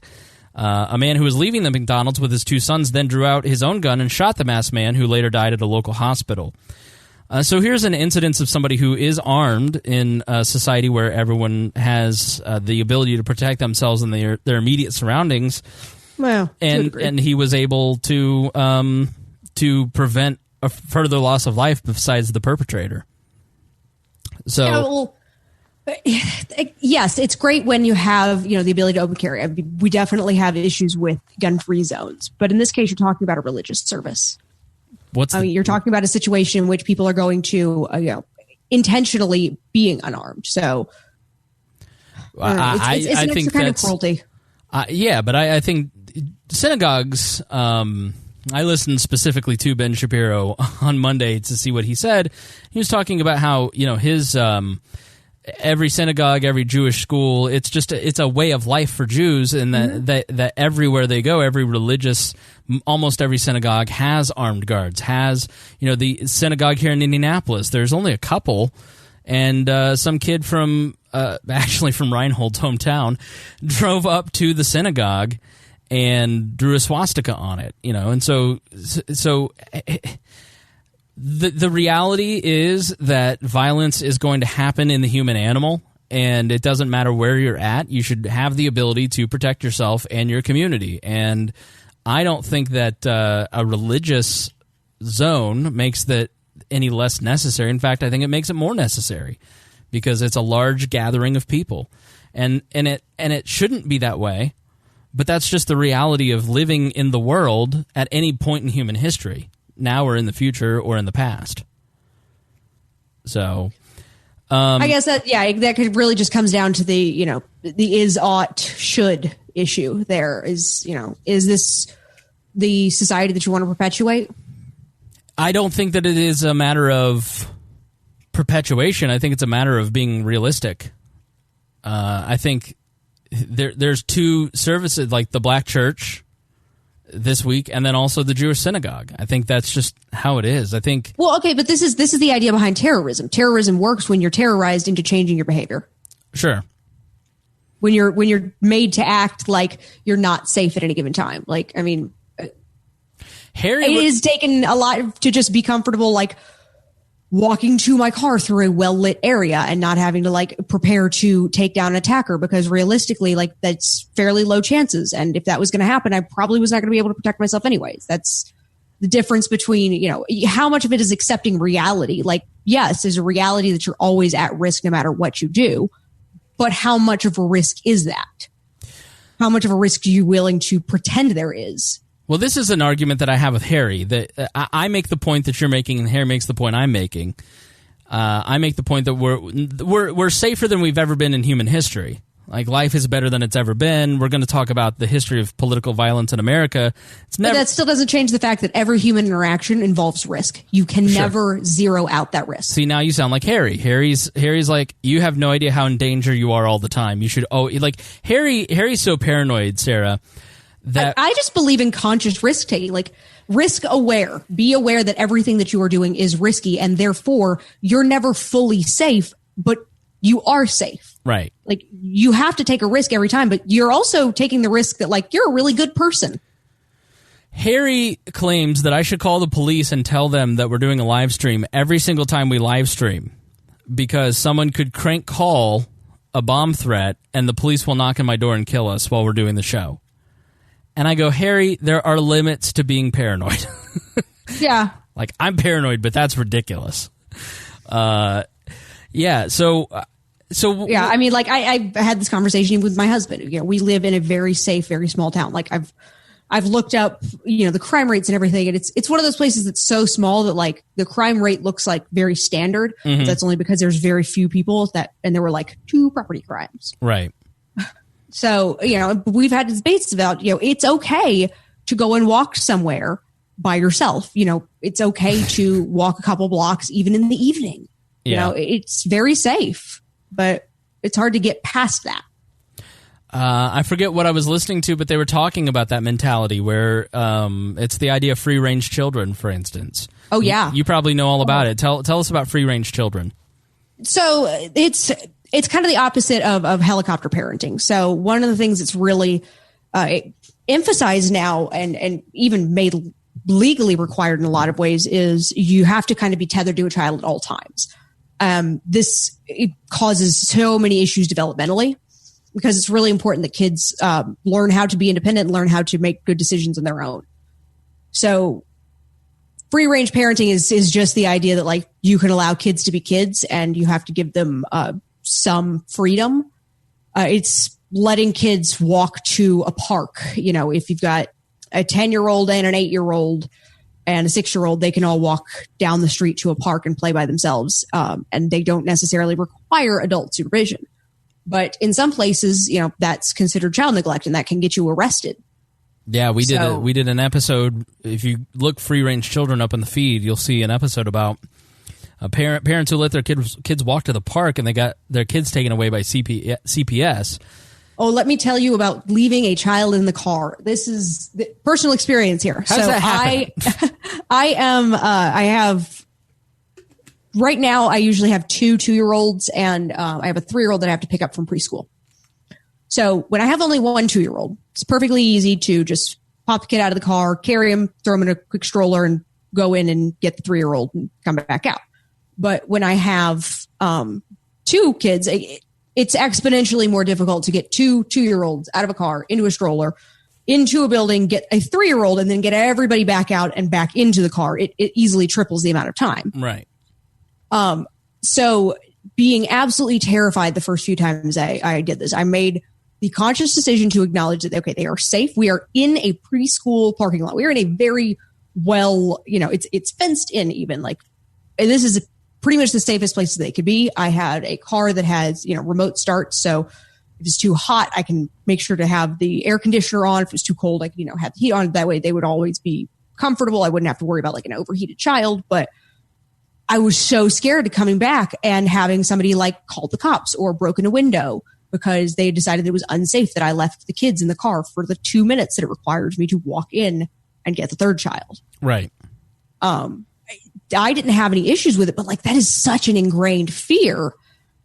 And when we're talking about like acknowledging reality, you kind of have to go to that. Okay, but which reality here are we reinforcing? Are we reinforcing the reality where it is a risk and a terrible thing every time that you leave your child in a car for any period of time because somebody could kidnap that child, somebody could kill the child, somebody could, the child could overheat, the child could choke on something. Yeah, there's a lot of things that could happen, but are they likely to happen? What could happen if you take the child inside? The child could trip, the child could still choke on something. There are risks with both decisions, and you have to consciously decide, okay, it's actually safer and more convenient for everybody if I leave you in the car for 2 minutes than if I go through a 20-minute production to get you out and put you back in. Yeah. It was the SAS interview where he talked about that, where it goes back to that thing where we take these little data points, where we take a synagogue shooting or we take a kidnapping. Kidnappings have never been lower. But technology allows us to know about every single thing. And so the anxiety of modern society is killing us. And for the first time ever, for the last 3 years, what did he say? The life expectancy, or it was some data point where people aren't living as long or are dying earlier or something. It basically came down to deaths are increasing around despair. Deaths of despair. Deaths of despair, where it's, it's drug use or it's suicide. And so things are increasing because people are increasingly miserable. And so what he talks about in this interview is the particularly unemployed white men in former manufacturing sectors. Exactly right. And, he talks about the reason that all of these problems are increasing in society is that people are increasingly more lonely. And so as we see the breakdown of the family, as we see the breakdown of communities of worship, of, even neighborhoods. I mean, think about how many of you know your neighbors. Oh, my God, just the depressing story of trick-or-treating last night. We got all ready for trick-or-treaters, and we do this every year. We know we're getting trick-or-treaters. Some years we'll get like one or two. Right. But I realize now it's because we have a town-sanctioned trick-or-treating where basically everybody goes 2 blocks away from us into the middle of town and they just hand out candy like in a line to kids. This dumb-ass mother-effing trunk-or-treat. It has completely destroyed the whole concept of community behind trick-or-treating. Like, you are supposed to go up to your neighbors and invade their space and get to know them in their home and get candy from them. It's conditioning for you and your kids to get comfortable with those and to be nosy and peek inside their door. Make little comments to each other, get to know you. I mean, right. I know one of my dad's favorite trick-or-treating stories is he tells there was a kid who was like trick-or-treating with his dad who knew was a town cop. And he made sure to give him like 2 full-size candy bars. And he says, see, we always make sure to give the officers a little bit more. And he goes, see, that's important. They're just joking back and forth that way. But that's an interaction that you can't have or you won't have necessarily if you don't have those little, traditions. I think this is the perfect act of rebellion for this audience. If your community has trunk or treat, oh, you go trick or treating. If your town tells you, the town that I work in sent out a text message at 11 on Monday night and saying we're doing it Tuesday night instead of Wednesday night because there might be a little rain. When my nieces were going out trick or treating, it was perfectly fine out. And I remember going when there was rain. There was nothing wrong with a little rain. I froze my ass off plenty of years. Come on, weather's not a thing. Yes. So when your town says you're doing trunk or treat, you tell them, go F yourself. We're not doing trunk or treat. I'm not letting this communism infiltrate my community. Let me tell you about fun things town do. So there's another town near us, and one town in Virginia, actually, that took it to a whole other level, that regulates the trick-or-treating. So there is trick-or-treating, but no trick-or-treating if you are over 12. So 13 and up, as soon as you're a teenager, you are not allowed to trick-or-treat. And if you do, it is punishable by, in Virginia, it is an actual town ordinance that it is punishable by up to, I think, a $50 fine or like a couple days in jail. We used shame in my neighborhood. When I went trick-or-treating at 14, one of the neighbors said, aren't you a little too old for this? And then the next one said it. And then the next one said it. See, and that's when I realized I was too old to do it. Girl, is that we just get, do you have anybody that you're taking trick-or-treating? Yeah, you can set up an Amazon wish list and still go trick or treating. That's the.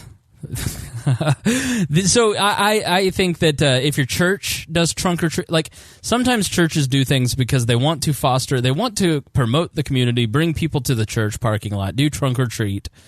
But they're pulling people out of the community. They're pulling people out of the community, and you need to be a voice saying, stop. We need to be in the community, not bring people here, but actually go out into the world. Same with delivering meals to homeless people. Stop that. Give the meals to Wheeler Mission or your local homeless shelter who are equipped to handle it.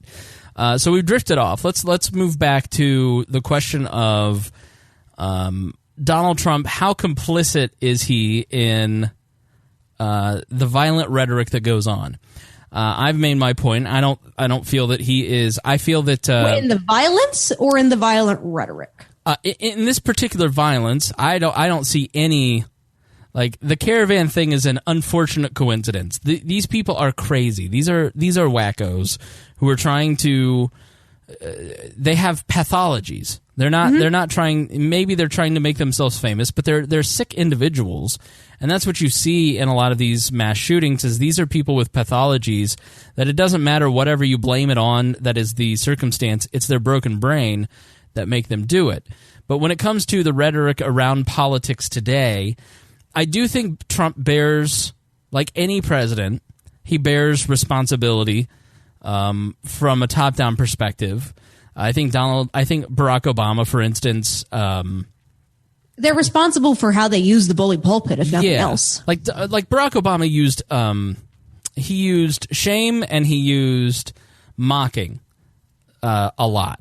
If you didn't agree with him, then he would mock you. He would, and this is a very Alinsky tactic that he writes about. Trump does pretty much the same thing. I mean, and that's what he does is he mocks people, and so the left reacts just the way that the right did when Barack Obama did it, with outrage. It is delightful seeing just these little mirrors. Yes, exactly. They hate it when you say that. So how much do you think that Trump is to blame for rhetoric today? Like, what's the percentage, or how would you quantify it? I mean, he's definitely more, I'm not necessarily violent, but like aggressive in his language. But there's, the mocking, you're right on with that, it's this issue of both sides, whoever's in power has the ability to, to put you down, to make you feel small because they're the one who's big.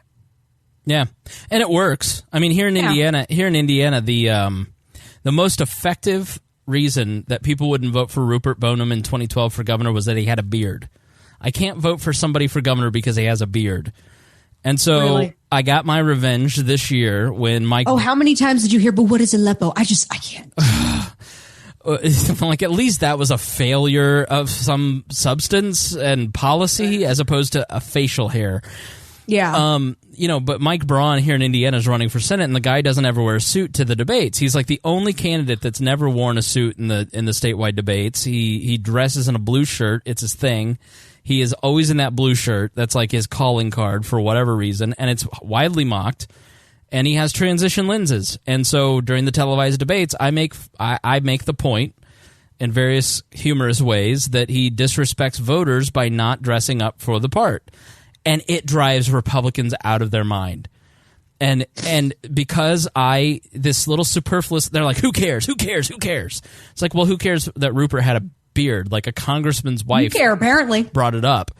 Mm-hmm. And so making fun of his transition lenses and his blue shirt and that he doesn't wear a suit and he can't afford a suit because the Koch brothers wouldn't buy him one just makes all these Republicans that follow me jump on me, which then makes libertarians jump on them and Democrats too. I hate to say this, but I mean, you're practicing hypocrisy at that point. And I realize that you're doing it, to point out the humor of that hypocrisy, but like in doing so, you're also being a hypocrite. Of course I am, but I'm making the choice to be a hypocrite, and I fully admit that. But the point is that it is the only thing that works. So at a certain point, libertarians have to think to themselves: do I want to be effective and win elections, and how much am I willing to sacrifice?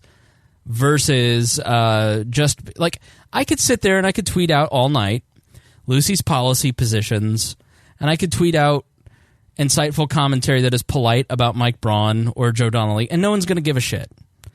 But you make fun of a guy's transition lenses, and then all of a sudden, 50 people go, yeah, he really does disrespect voters by not wearing a suit. Mm-hmm. And so then you've started to sway the electorate for your candidate. I'm not the one who made the environment. You have to make an appeal to emotion at some point. Exactly right. And so would I make fun of Mike Braun's transition lenses to his face? Absolutely. Are there other things that I think about? I feel like that's key. Is don't say anything behind somebody's back that you wouldn't say to their face. Yes. Would I make fun of Mike Braun's intelligence? I don't think he's a very bright man, and so I wouldn't, because I wouldn't say that to his face. But something that is so over the top and stupid, like transition lenses, which I don't really care. Like, it's like you look at it and you go, "That's so dumb," but then all of a sudden people get mad about it, and so I did it kind of as an experiment to see how effective it would be in a local race like this. And it was so painful because it was so effective in getting fellow Twitter people to vote in polls and to start to mimic the same talking point over and over something that is so easily graspable. Because if we start getting into politics, and so one Republican was just like, this is just outrageous, you're just practicing this way, and they have like MAGA all over their Facebook wall. I'm like, are you kidding me? I'm just doing to Republicans the same thing that you've done to other people. Why are you mad about it? Why are you being a hypocrite? Well, because we're supposed to be, I don't know, I feel like that's part of the libertarian rhetoric is that we're above this. Fuck that. But, you know, I'm with you that, you know, that's kind of one of those, well, that's why you don't win. Do you want to win or do you want to be above it? Yeah. Yeah. When it comes to, you know, political tactics, as much as we want to have these high-minded ideologies, at some point you have to kind of get amoral about it. Yeah.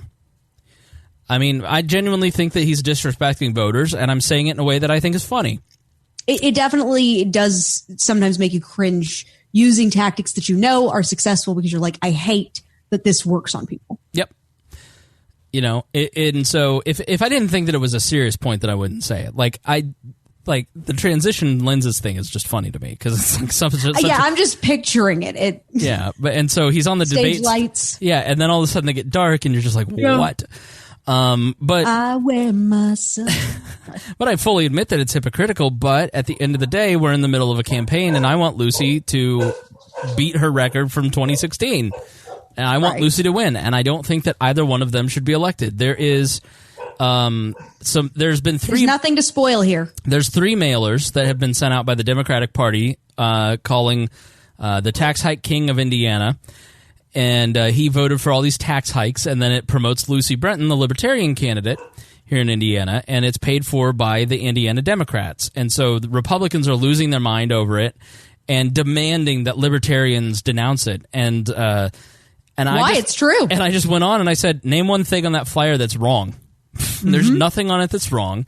I make no apologies for being a libertarian. Oh, you know, I'll have to talk to the LP Indiana about this. You should do a fact check and just confirm everything on everything that's been stated. You should. Jared's all over it. Talk to him. But yeah, I'm like, I like Jared. We got this. That's the thing. Like Jared and I were on this former Senate candidate's thread, who's a Republican, going, "This is despicable. Libertarians should denounce it." And I said, I fully embrace it and endorse it, and I make no apologies because there's nothing on it that's wrong.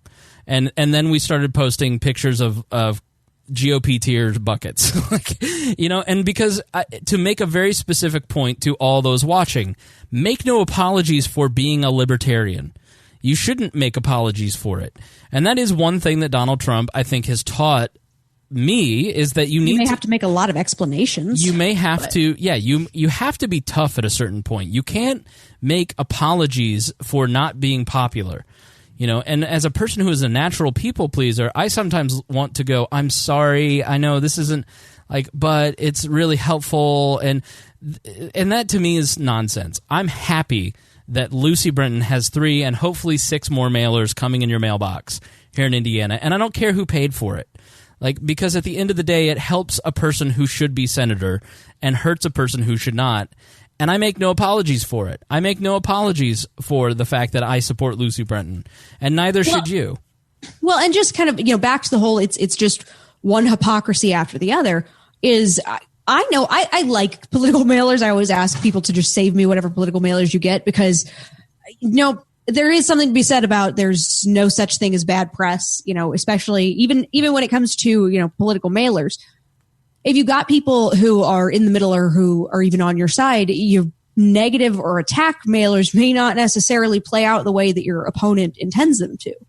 Sometimes they can still read, with the people that you need votes for to your advantage. Right. And both parties know this. You hear Republicans all the time laughing about oh yeah, did you see this Democratic mailer they sent out and how much it makes people like us more? Okay, well, now you're just pissed that somebody else is benefiting. Yeah.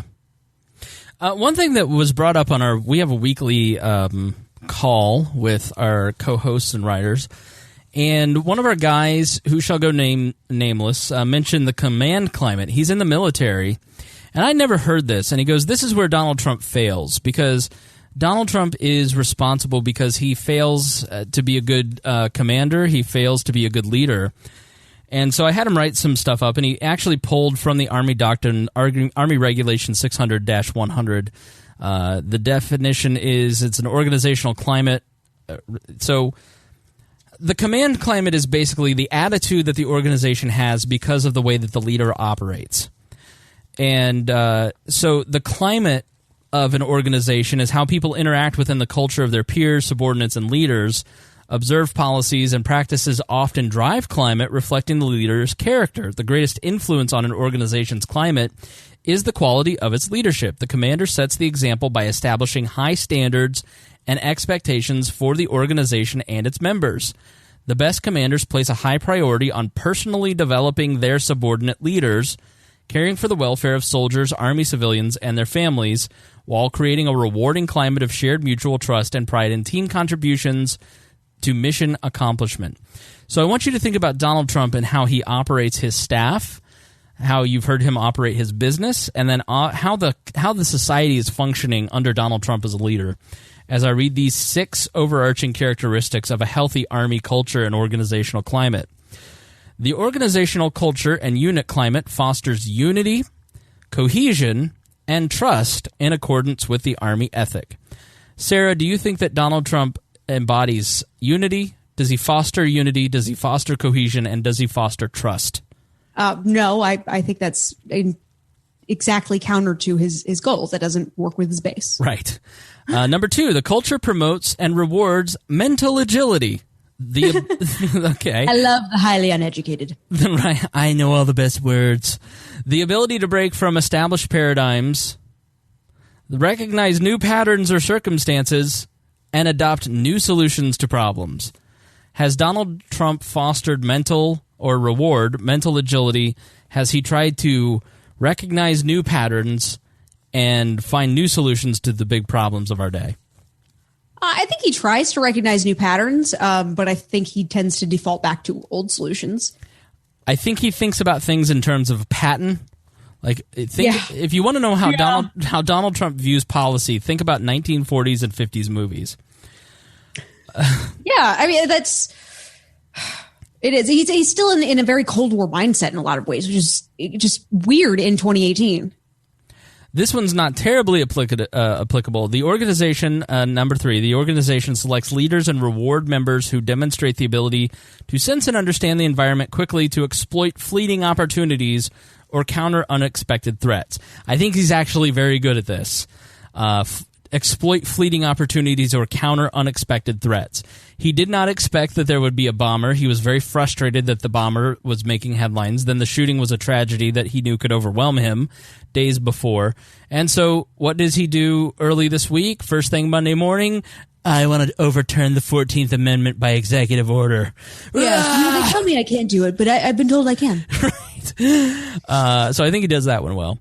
Number 4, the culture requires and rewards delegation of authority on the part of leaders and the understanding and prompt, thorough execution of leaders' intent 2 levels up by subordinates. So do you think that Donald Trump delegates authority to his leaders, and do you think that the people who are operating in the executive branch have an understanding and a prompt, thorough execution of Donald Trump's intents? Yeah, I would say he maybe thinks he delegates, but part of delegation is, like you said, is accurate communication and clear understanding of goals and intentions. How many jobs does Jared Kushner have? Every single week in the New York Times, Maggie Haberman reports about how nobody knows what's going on because Donald Trump will change his mind tomorrow. Mm-hmm. Number 5. And he will change the person tomorrow. Exactly. Number 5, the organizational culture selects and rewards leaders who provide clear priorities and focus their unit's time and organizational energy on their mission. And I think that the mission for most of the people surrounding Donald Trump are to please Donald Trump. So he may have nailed that. Yeah, if he had a different mission, then I would say no. But I guess if that's the only mission, yeah. Number 6, the organizational culture is one of inclusion, which demands and values diversity of knowledge and perspectives that members of different groups bring and shapes how the mission is accomplished.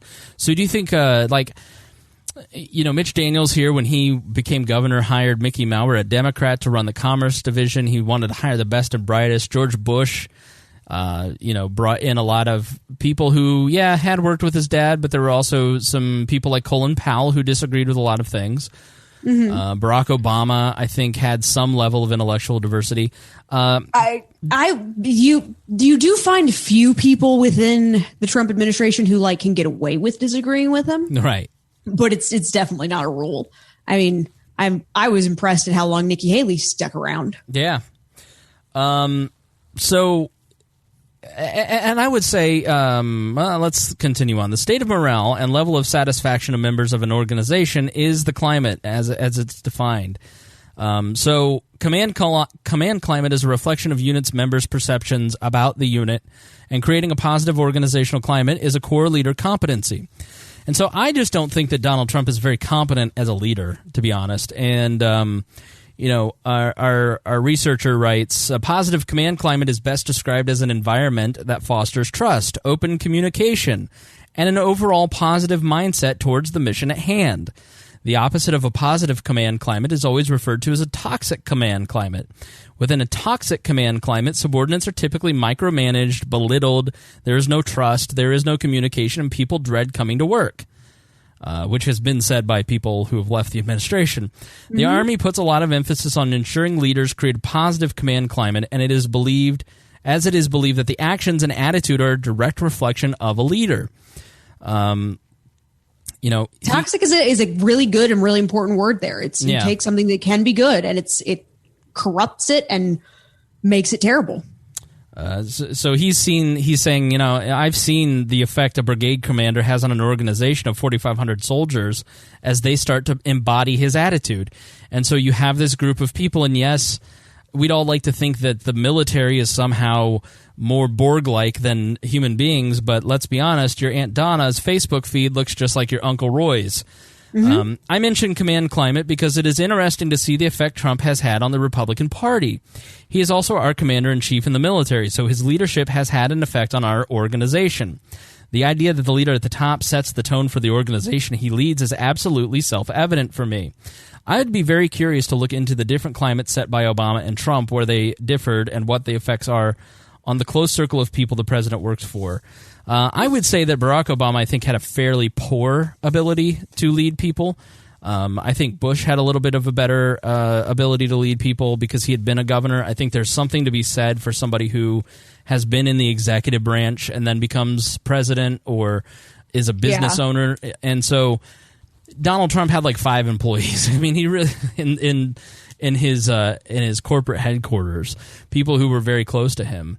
So I don't give Obama a lot of credit, but Obama was at least a little more in terms of tone steady.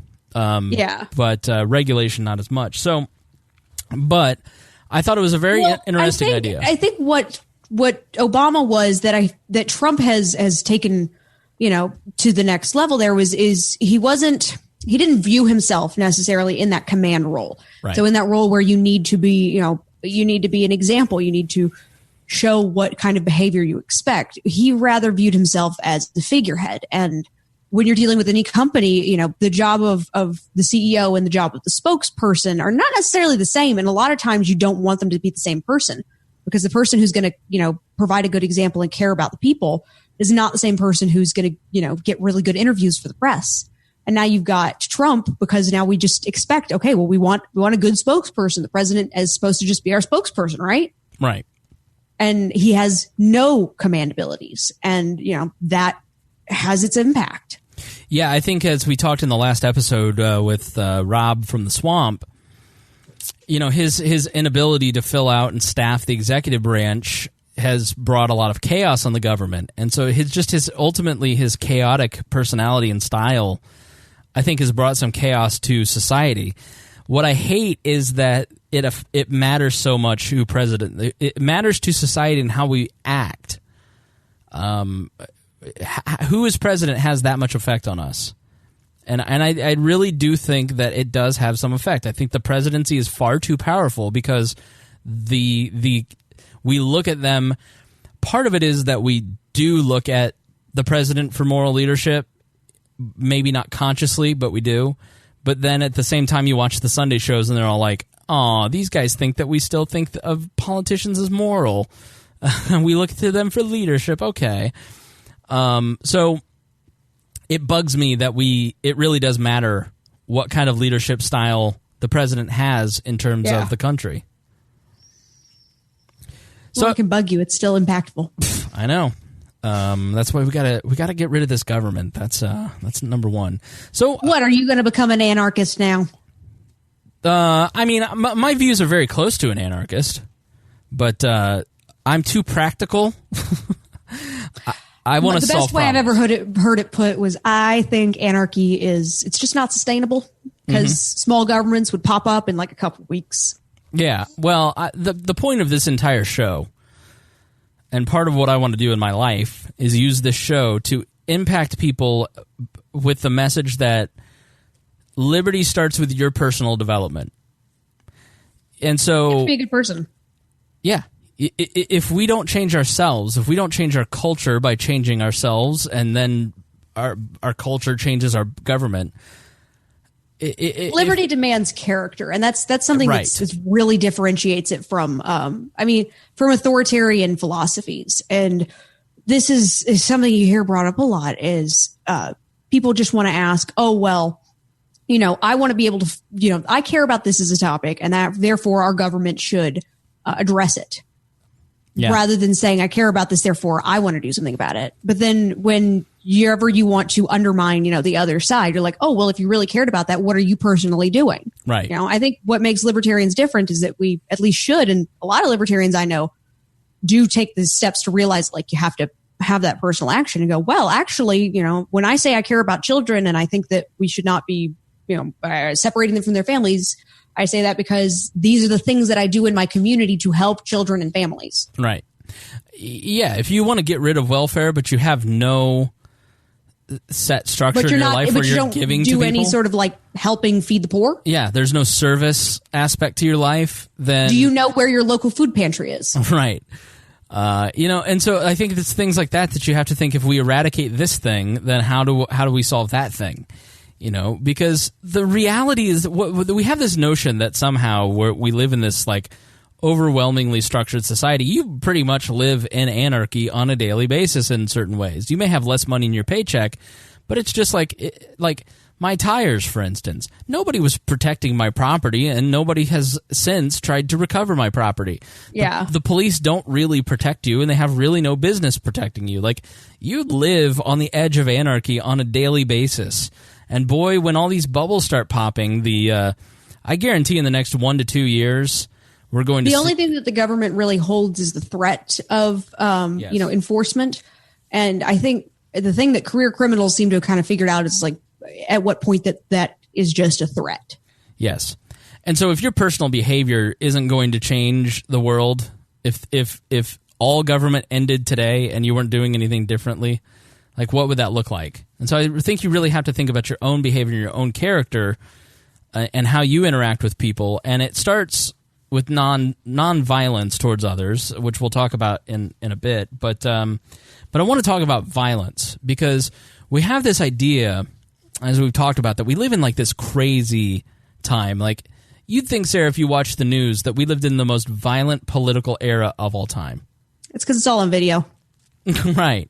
That has to be it. It has to be the internet.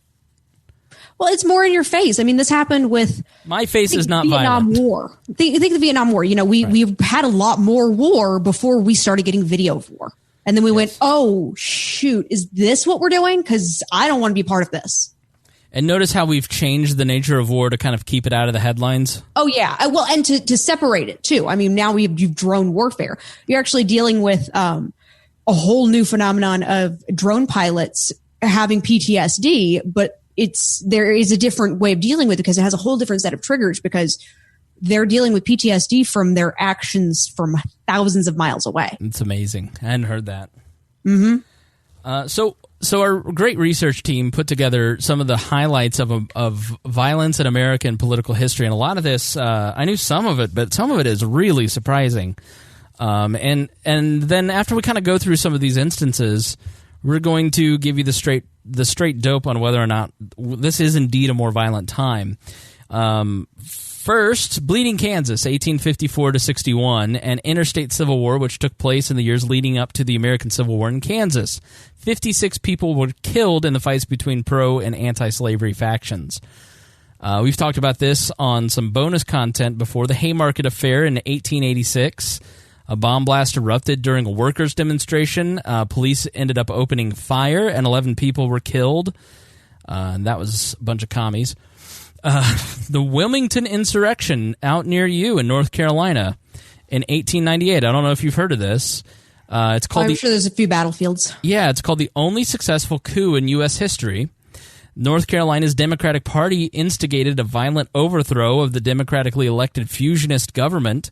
The coup was carried out by a mob of 2,000 white men. Black politicians from the fusion government were ousted, and black businesses were destroyed, and the death toll is estimated between 60 to 300. Oh, wow. Yeah.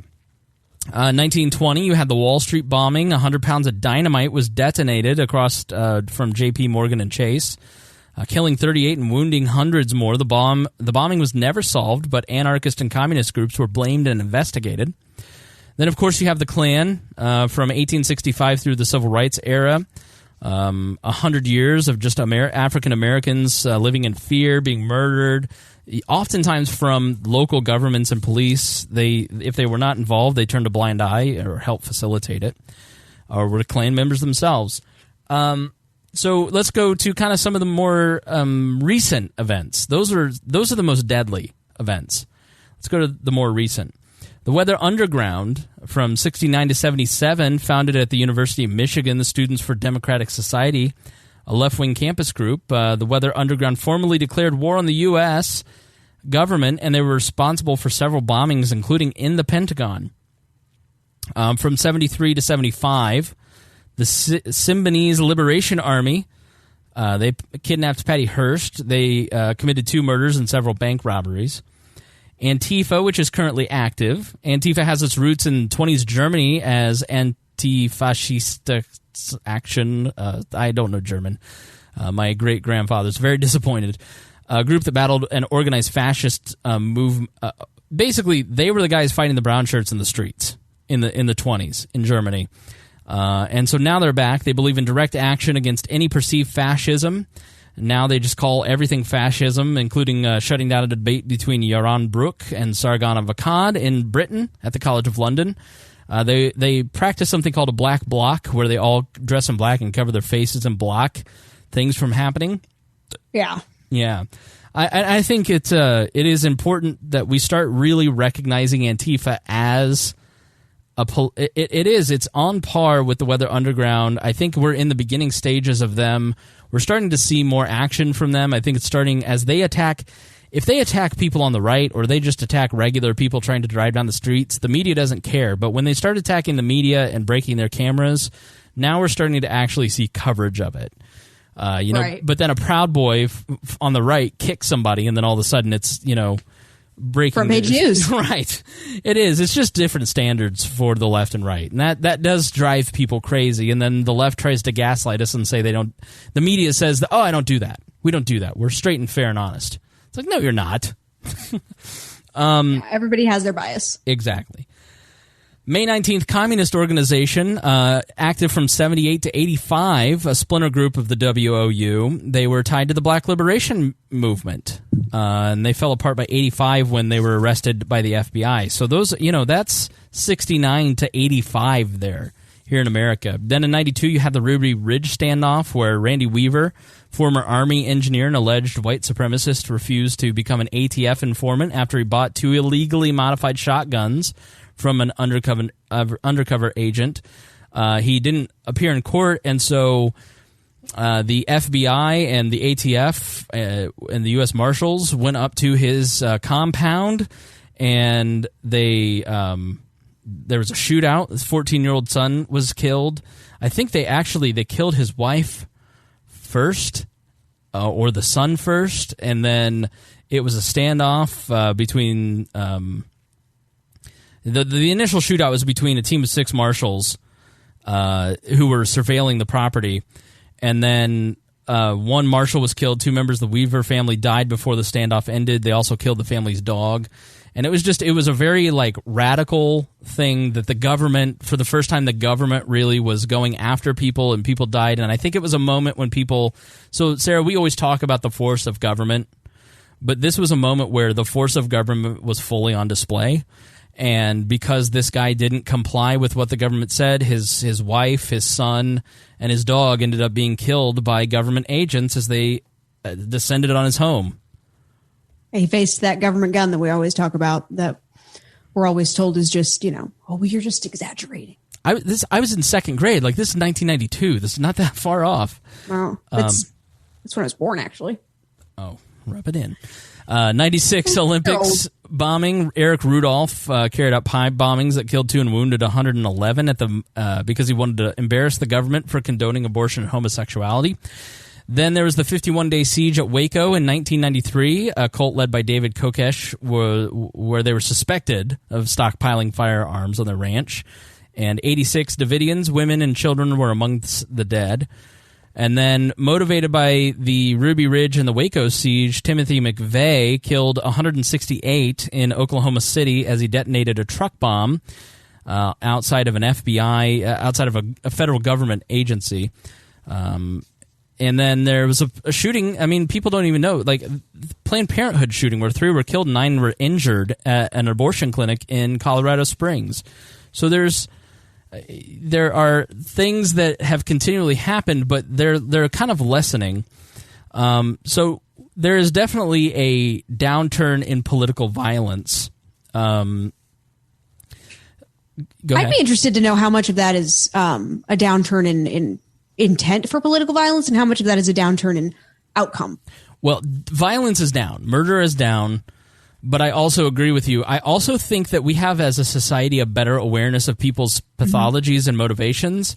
And so we ascribe less to politics. Like, I don't look at this Gab shooter and say 11 people died because of politics. I say 11 people died because of mental illness. Mm-hmm. And I don't think that people... because nobody flagged the guy with the crazy van. Right.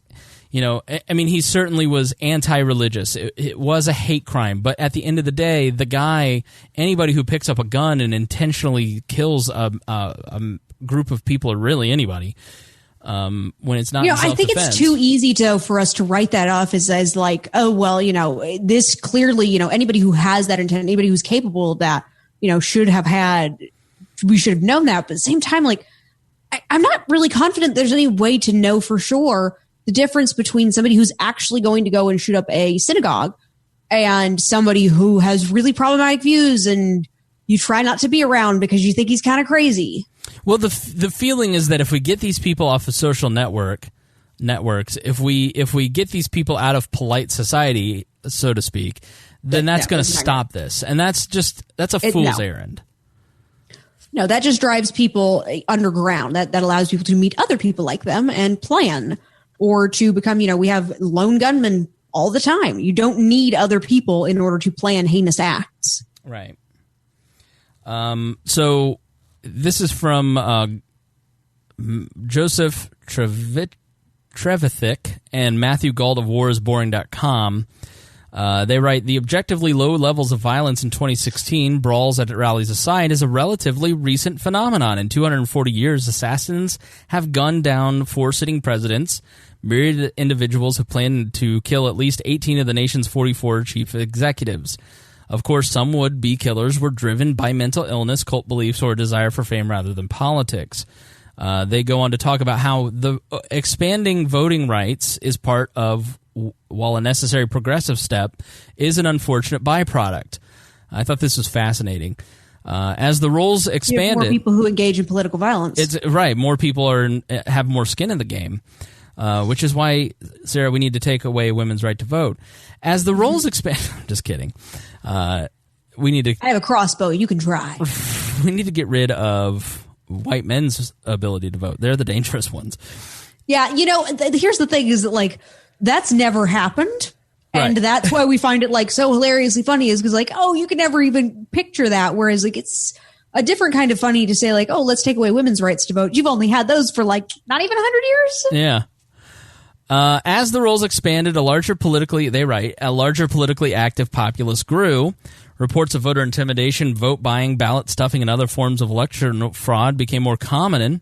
They talk about Abraham Lincoln voters being barred from the polls. South Carolina, white supremacists clashed with black citizens, and you had the Hamburg Massacre, which in 1921, a white mob backed by aircraft-carrying incendiary devices burned the black community of Greenwood in Tulsa, Oklahoma, killing around 300 people. It was one of the... I've heard about that. Yeah, it's one of the worst massacres in American history, so look up the Hamburg Massacre.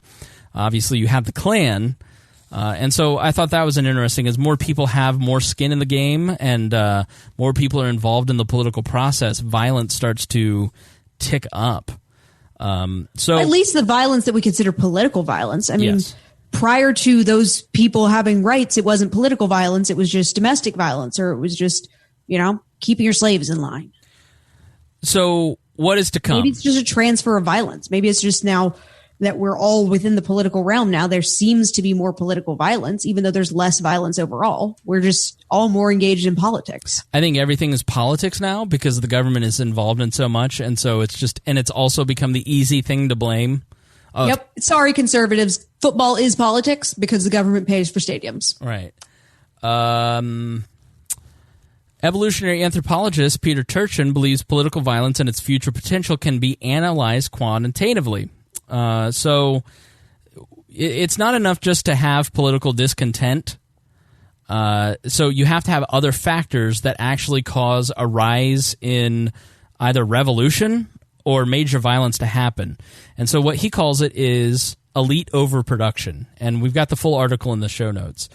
A more important factor is what has been called elite overproduction. That is the appearance of too many elite candidates vying for a limited supply of power positions within the government and the economy.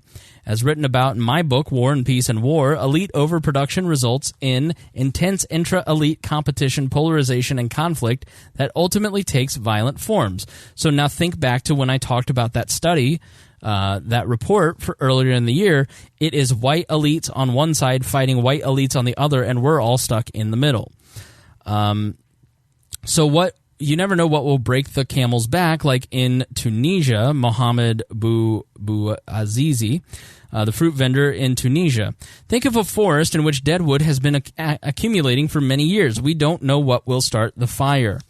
What is the precipitating spark? And he talks about cycles of violence, and you can see this here in this chart.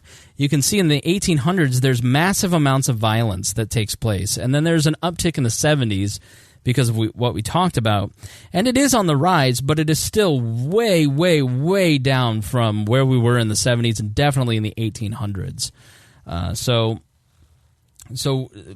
we are definitely at a low point in violence. And so he also describes signs of elite overproduction that are relevant to today. In the last 3 or 4 decades, real wages of unskilled workers stagnated. The incomes of the top 1%, on the other hand, grew explosively, leading to ever-increasing economic inequality. Signs of elite overproduction include a growing demand for educational credentials, tuition rates at elite colleges that rise much faster than inflation, and the exploding numbers of new MBAs and JDs. Intra-elite competition and conflict are indicated by a rampant polarization within the U.S. Congress and increasing legislative deadlock. Finally, the declining health of the government finances can be traced to the federal debt. So these are things that we need to keep an eye on, and I definitely think that we're in a moment where we have serious issues ahead, and I think if Facebook tanks like I think Facebook will, Facebook should never be valued at the same level as GE. Tesla should not be valued at the same level as Ford. There is a huge tech bubble. There is a huge credit bubble. There is a huge student loan debt bubble. There is another housing crisis bubble being. And let us not forget the American government's debt bubble. If one or several of these things burst at the same time, that is a very bad that's a bad time, Sarah. Yeah. Anybody who has our money in this economy, at least. Yeah. So I think when you really look at some of where we've been in society, we're not as things are not as bad as it seems, and this is that's very clear. Yeah, you doing this and doing the Daily Show, I'm sure you see this all the time. Once you actually dig into facts and look at statistics, and you go, things are not as bad as everybody makes it out to seem. Yeah, this is something I just got used to just in working in, I would say work in childcare, but I work more with parents actually, and new parents especially. And people put so much just weight on how they're going to raise their kids and want to make sure they have all the information. It does require you to stop and just be like, okay, well, let's step back and go, what are the risks? What are we actually working with? And realize that, like, wow, we're really dealing with a lot of things that are not necessary. They're not that bad. Right. You know, it's the same thing. You just need to step back and look at the reality of the situation. Yeah, exactly. And just take a deep breath and realize that things are not as bad as it seems. Because in reality, turn off Facebook. Yeah. Shapiro talked about this today, and I think he's totally right. Fear always motivates people more than hope. So fear, and its studies have been shown time and time again that if you're trying to get people to change their voting behavior, you need to scare them. Oh, yeah. And so when you are being told to fear someone or think less of someone, or someone is stealing something that you have, or the globalists are going to take it, or the blacks are to blame, or the white man hope is just the leads devil, to disappointment. Right. And so that's really what I think a lot of the identity politics on the left is about. It is about creating a tension and fear of in and out groups amongst each other to pit each other for both inter-party squabbles and also to defeat the other side. Somebody is keeping you down, and there are legitimate problems of inequality in our society, but they get exploited for political purposes. Donald Trump takes legitimate problems that we have in society and then exploits them for political purposes. And so if you're feeling angry about something in politics, it's usually because you're being taken advantage of. Yeah. Well, I'm going to go slightly off topic here to actually try and get us to shift to our last question that you gave me, because we're doing that annoying thing that I always tell you is terrible, where we're over 2 hours now. I don't mind. This next, you don't mind. The people love it. They want more. This is the last topic, and I was there anyways. Thank you, I'm sorry. Sarah. I almost want to say, like, well, let's not do this, but I've trimmed this part for time twice now. And so I don't want, like, Hody did such a great job on how we should approach politics that I don't want to not do it because we're over time. So, yes. So let's talk about why force doesn't work. Force doesn't work. Nonviolent campaigns work better than violent campaigns. And so Psychology Today did a survey. Nonviolent campaigns have a 53% rate of success versus violent campaigns, which have a 23%. You're 30% less likely to succeed. They have a nonviolent 20% rate of complete failure. Violent campaigns trying to use force to get your way, 60% of the time you will fail. So it just statistically, it's not going to work out. So why does that happen? Nonviolent campaigns attract more participants, including women, elderly folks, others who do not want to take the risks or the moral burdens of running around with guns or explosives. And so people are more willing to get engaged if it's nonviolent. It also sticks better. It does.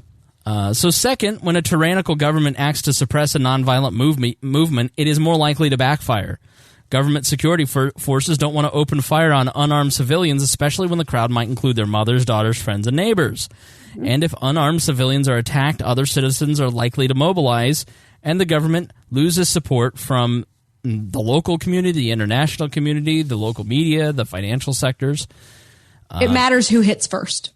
That's exactly right. And in the case of the Proud Boys versus Antifa, who hits it all?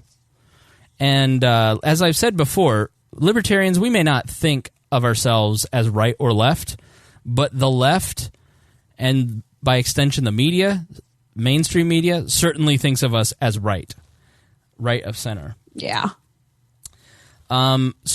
And the outcome is more likely to be democratic than authoritarian when you overthrow a government. So it sounds kind of idealistic, but if you look at some of the real-world examples of nonviolent campaigns and protest, the Salt March, for instance, in Mahatma Gandhi was the British told their citizens that they weren't allowed to collect or sell salt, which was at that time, they were a primitive society in India. Salt has always been incredibly important because it's used for preservatives, it's used for a myriad of uses. And so when you tell a population that they can't collect or sell salt. That's a huge injustice.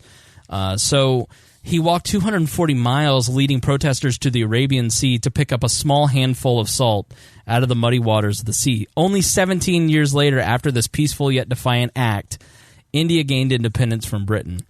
So overthrow trunk or treat in your hometown. Just say no to trunk or treat, Sarah. Yeah, you have to. When you're being violent, people can go ahead and draw their own conclusions about what you are trying to advocate for, what you're trying to achieve. But when you're going through nonviolent means, people have to pay attention or listen in some way in order to get an idea of what you're doing. Yes. And yes, it makes it easier to overlook you, which is always the fear is, well, if I'm not violent, if I'm not in your face, then I'll get ignored. But, when people are violent and in your face, do you listen? Yeah. The suffrage movement, I made a joke about it, but the suffrage movement is actually a great example of Yeah, let's be clear. Women had to convince men to let them vote first. Yeah, exactly. And it is a great example of guerrilla nonviolent warfare because women were able to use all myriad of tactics that women are good at. Well, some of those tactics, though, we shouldn't look back on with pride. I mean, one of the top tactics was actually pointing to the fact that black men had the right to vote. And One of the big arguments being made was that a white woman has more right to vote than any black man. Right. And, I don't know. Those are the kinds of things that I think about when earlier we were talking about, some point having to have, kind of an amorality when it comes to politics, but you got to draw a line somewhere. Sure. Yeah. Well, I think women saying to their husband, like, how are you voting on this amendment today? Yeah. There are things like that I think the suffrage movement, excuse me, they were suffragettes, is an important... You know that with even that, like it was created as a derogatory term. Right. It's little voting woman. Right. Montgomery bus boycott. There are times when one person's peaceful actions can bring about more change than anyone can imagine. Rosa Parks' refusal to give up her seat to a white passenger on a bus in Montgomery is one such example. Her defiant act symbolized greater civil rights, spreading the message that all people deserve equal seats. It was a year later, in 1956, that segregation on public buses was ruled unconstitutional. Rosa Parks said, people always say that I didn't give up my seat because I was tired, but that isn't true. I was not tired physically or no more tired than I usually am at the end of a working day. I was not old, although some people have an image of me being old then. I was 42. No, the only tired I was tired of giving in. And I think that's an important emotion that you see continually, like the fruit vendor in Tunisia that set off the Arab Spring. It was constant government officials coming up and saying, you got to pay me this bribe or you can't come back here tomorrow. And finally, he just had enough and he lit himself on fire. And so it is those small little acts of defiance, but it's also those little small acts of compliance that eventually add up to a person finally snapping and saying, I'm not going to comply anymore. I'm not going to obey anymore. I mean, that's exercising your liberty. That's the thing we always try and get through as a basic principle to people is that even when your choices are coerced, there's always some level of choice in that. And that the good that we can do is by maximizing the amount of choice that you have. Right. And minimizing the amount of coercion. So obviously we're a country that started peaceful and then ended up being a violent birth. But if you compare the American Revolution to the French Revolution, obviously it ended up being far less. We had one constitution. We had one Articles of Confederation, one constitution in the same time that France had 17 constitutions and then lost it to tyranny. So obviously violence can erupt from peaceful protests in mass scales. But you have a better chance of convincing people to your side if you are not the aggressor. For instance, France coming to the aid of the American government. Mm-hmm. So what are the hallmarks of a nonviolent protest? This is The Art of Protest by the New York Times. First and foremost, you've got to plan. The civil rights movement planned like none other, including down to having people rough each other up and call them the same names that they would be called when they sat at the lunch counters. You're going to go and you're not going to comply. You're going to sit at the white lunch counter. You're going to be hit and beaten, and this is what it feels like. This is what it feels like emotionally. And these were the small little planning things that they did that really made the difference in the long run. Provoke your opponent if necessary. Martin Luther King in the march in Birmingham did something very controversial. He allowed children to walk in the march as young as 6 years old. And it was even criticized by Malcolm X. And when the fire hoses and the dogs were turned on the crowd and the children were at risk, that is really what made the nightly news. That is what made the front page. And it was a strong moral appeal to public opinion. And it showed protesters making sacrifices for their cause, and it lured opponents into violence that finally... So when their opponents finally gave in to violence, that's what swayed the view of whites. And so what I think is kind of lost a lot of times in the civil rights narrative and any fight for justice is that you have to have a sympathetic minority within the in-group to help fight your cause. And so Martin Luther King was in the out-group. He was part of Black America. And you had to have a certain segment of the in-group, white America, to participate in the struggle with you, to be your advocate on the inside, so then you can be more effective. And so that's part of why, like, I don't understand sometimes, like, the Black Lives Matter movement, where they're intentionally provocative to people that could be in the in-group. For instance, Kaepernick's not kneeling or kneeling for the anthem. It needlessly infuriated a lot of veterans and police officers and people that, if you're trying to get a behavior to change in police officers, why would you piss them off? Yeah. So you have to have a certain segment of that in-group that can then vouch for you. When you go and talk to them and they're unsure, the friendly voice next to them goes, yeah, they're right, you know. Yeah, you need somebody who's going to follow them back to the station and listen to the complaint and then also go, yeah, but I mean, did you hear these couple of other things that they said? Right. So protests are most effective when they aim for an achievable goal in one location, knowing that the real battle is for national public opinion. Think national, act local. On a local level, the civil rights movement often failed. For example, the concessions won by the Birmingham protesters were vague and modest, but in Birmingham, that finally gave momentum to the passage of the civil rights legislation. Use humor. So I'm actually reading a book by one of these, by Srđan Popović. In Serbia, the Otpor movement mobilized the country against dictator Milosevic by using pranks to cut through fear. Its daily fare consisted of street actions that painted Milosevic as absurd. When the tyrants dedicated a new bridge, Otpor built one out of styrofoam and held its own ceremony. He calls this laughtivism. It does more than conquer fear. Humor breaks down defenses, creating an openness that allows people to consider your argument. If the joke is good, even the police get it, said Ivan Morovic, another Otpor leader. And I think Hody writes in the notes, I think this is a good example why social justice warriors lose is because they seem rather humorless. And why a group like Liberty Memes wins is because they're making very keen political points in a humorous way. Yeah. You have to pull out the pillars. You have to go after Otpor members went after grandparents and senior citizens. For instance, when you go after the pillars, the whole structure falls. Senior citizens and his police were two of Milosevic's most important pillars. Otpor members worked on both whenever they were arrested, which was often. Grandparents got angry when high school students were repeatedly arrested. At every presence, they would talk to the police and make them laugh and make them seem like people. Police officers would complain to us about their salaries, they said. If you later order these people to shoot us, well, don't count on it. And so they had become friends with the ground troops for Milosevic, this dictator who coined ethnic cleansing. And they were able to, through charm, erode the power of the police. Exploit galvanizing events. During the 70s, the U.S. built nuclear power plants. The first major protests came from the Clamshell Alliance.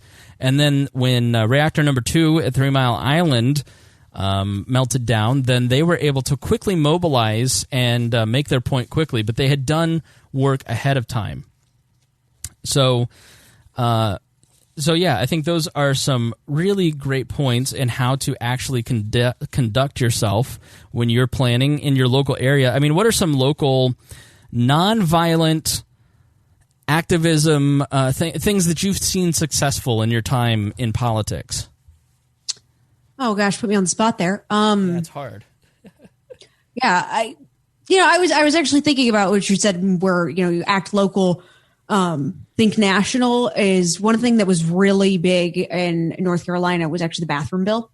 Yeah, HB2, which locally, they're said that that it was repealed.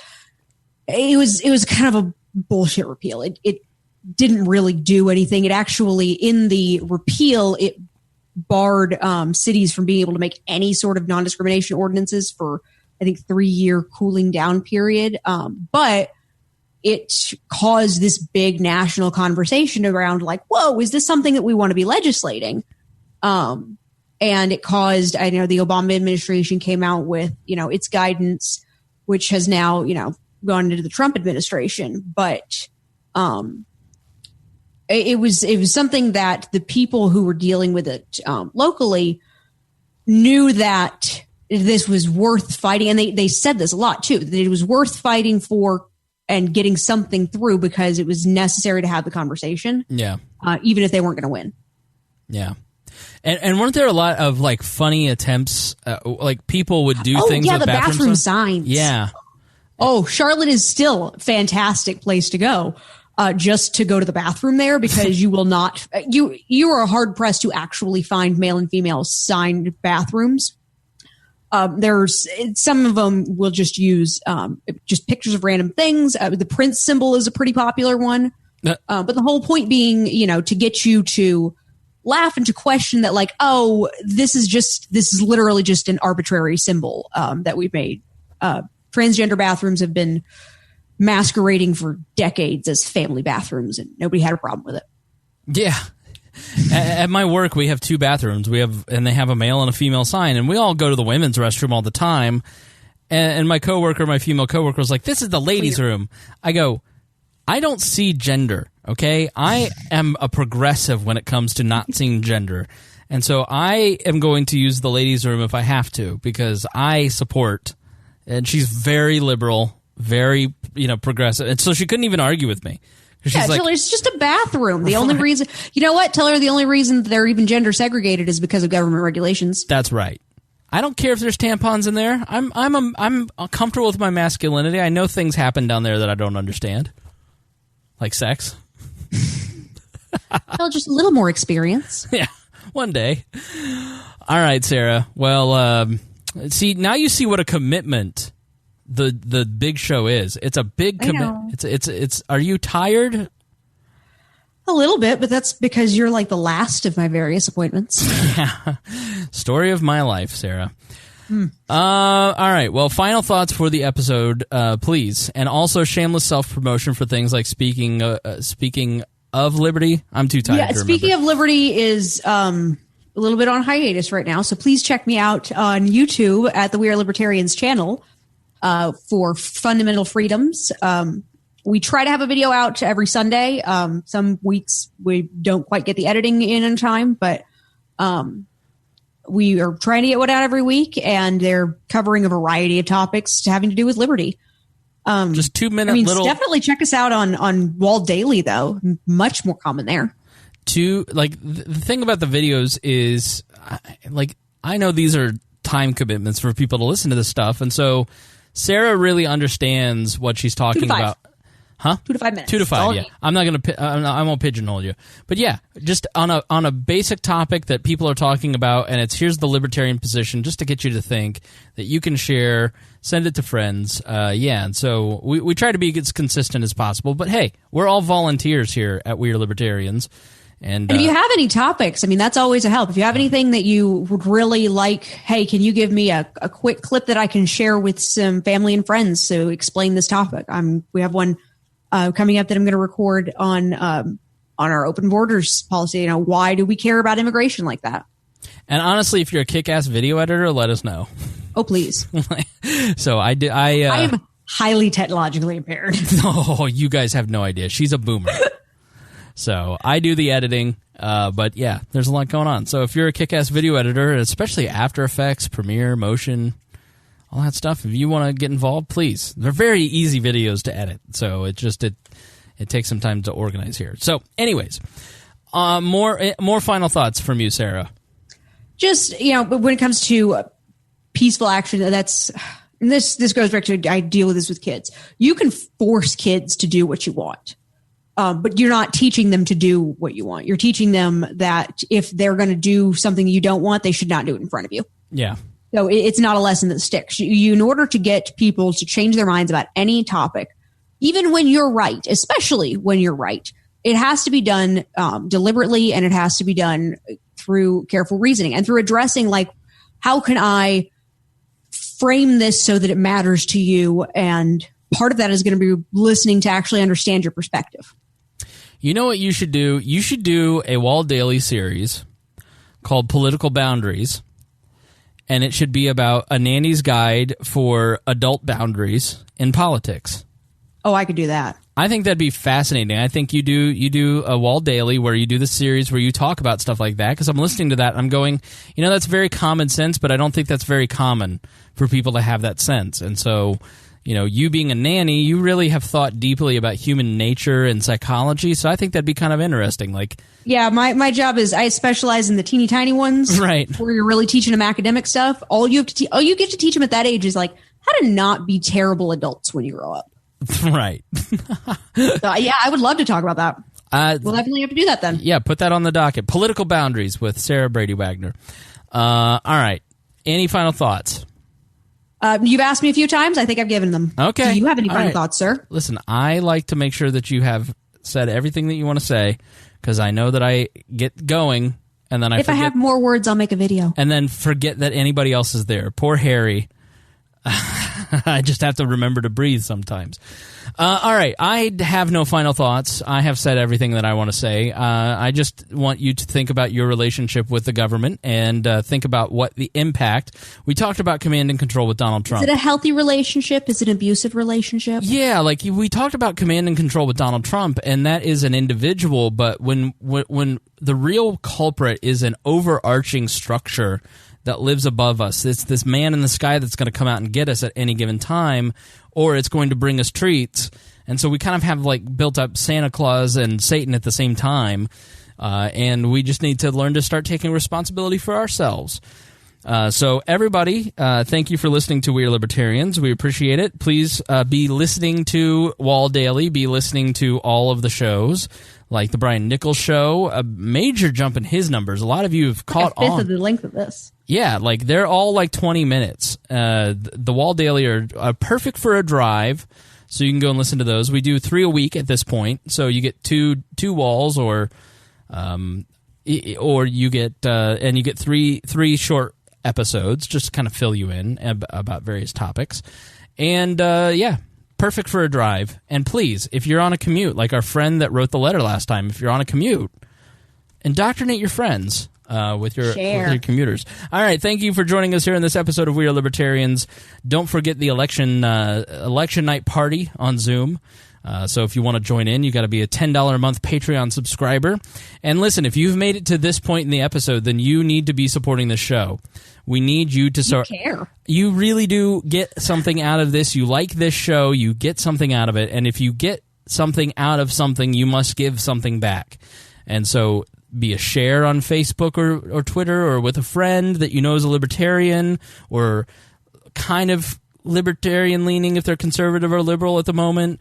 Just share the show, join Patreon, and listen, we'll all benefit. We'll be able to do more stuff. I've got to buy Sarah a webcam, maybe a computer, and I've got to buy 5 microphones. And so we need the Patreon money. We need you to support us. I want to go to Students for Liberty in February. I want to have a booth there. So we need Patreon donations for that. So that's the kind of stuff that we use the Patreon money for, just to keep the network growing. And as I've added new people, I want to be able to give them the tools to do this kind of stuff. And if we ever make enough money, give them maybe some money for their time too. So join Patreon and you get more stuff out of it. So, all right, thanks for joining us here on this episode of We Are Libertarians, and we will see you tomorrow. Bye.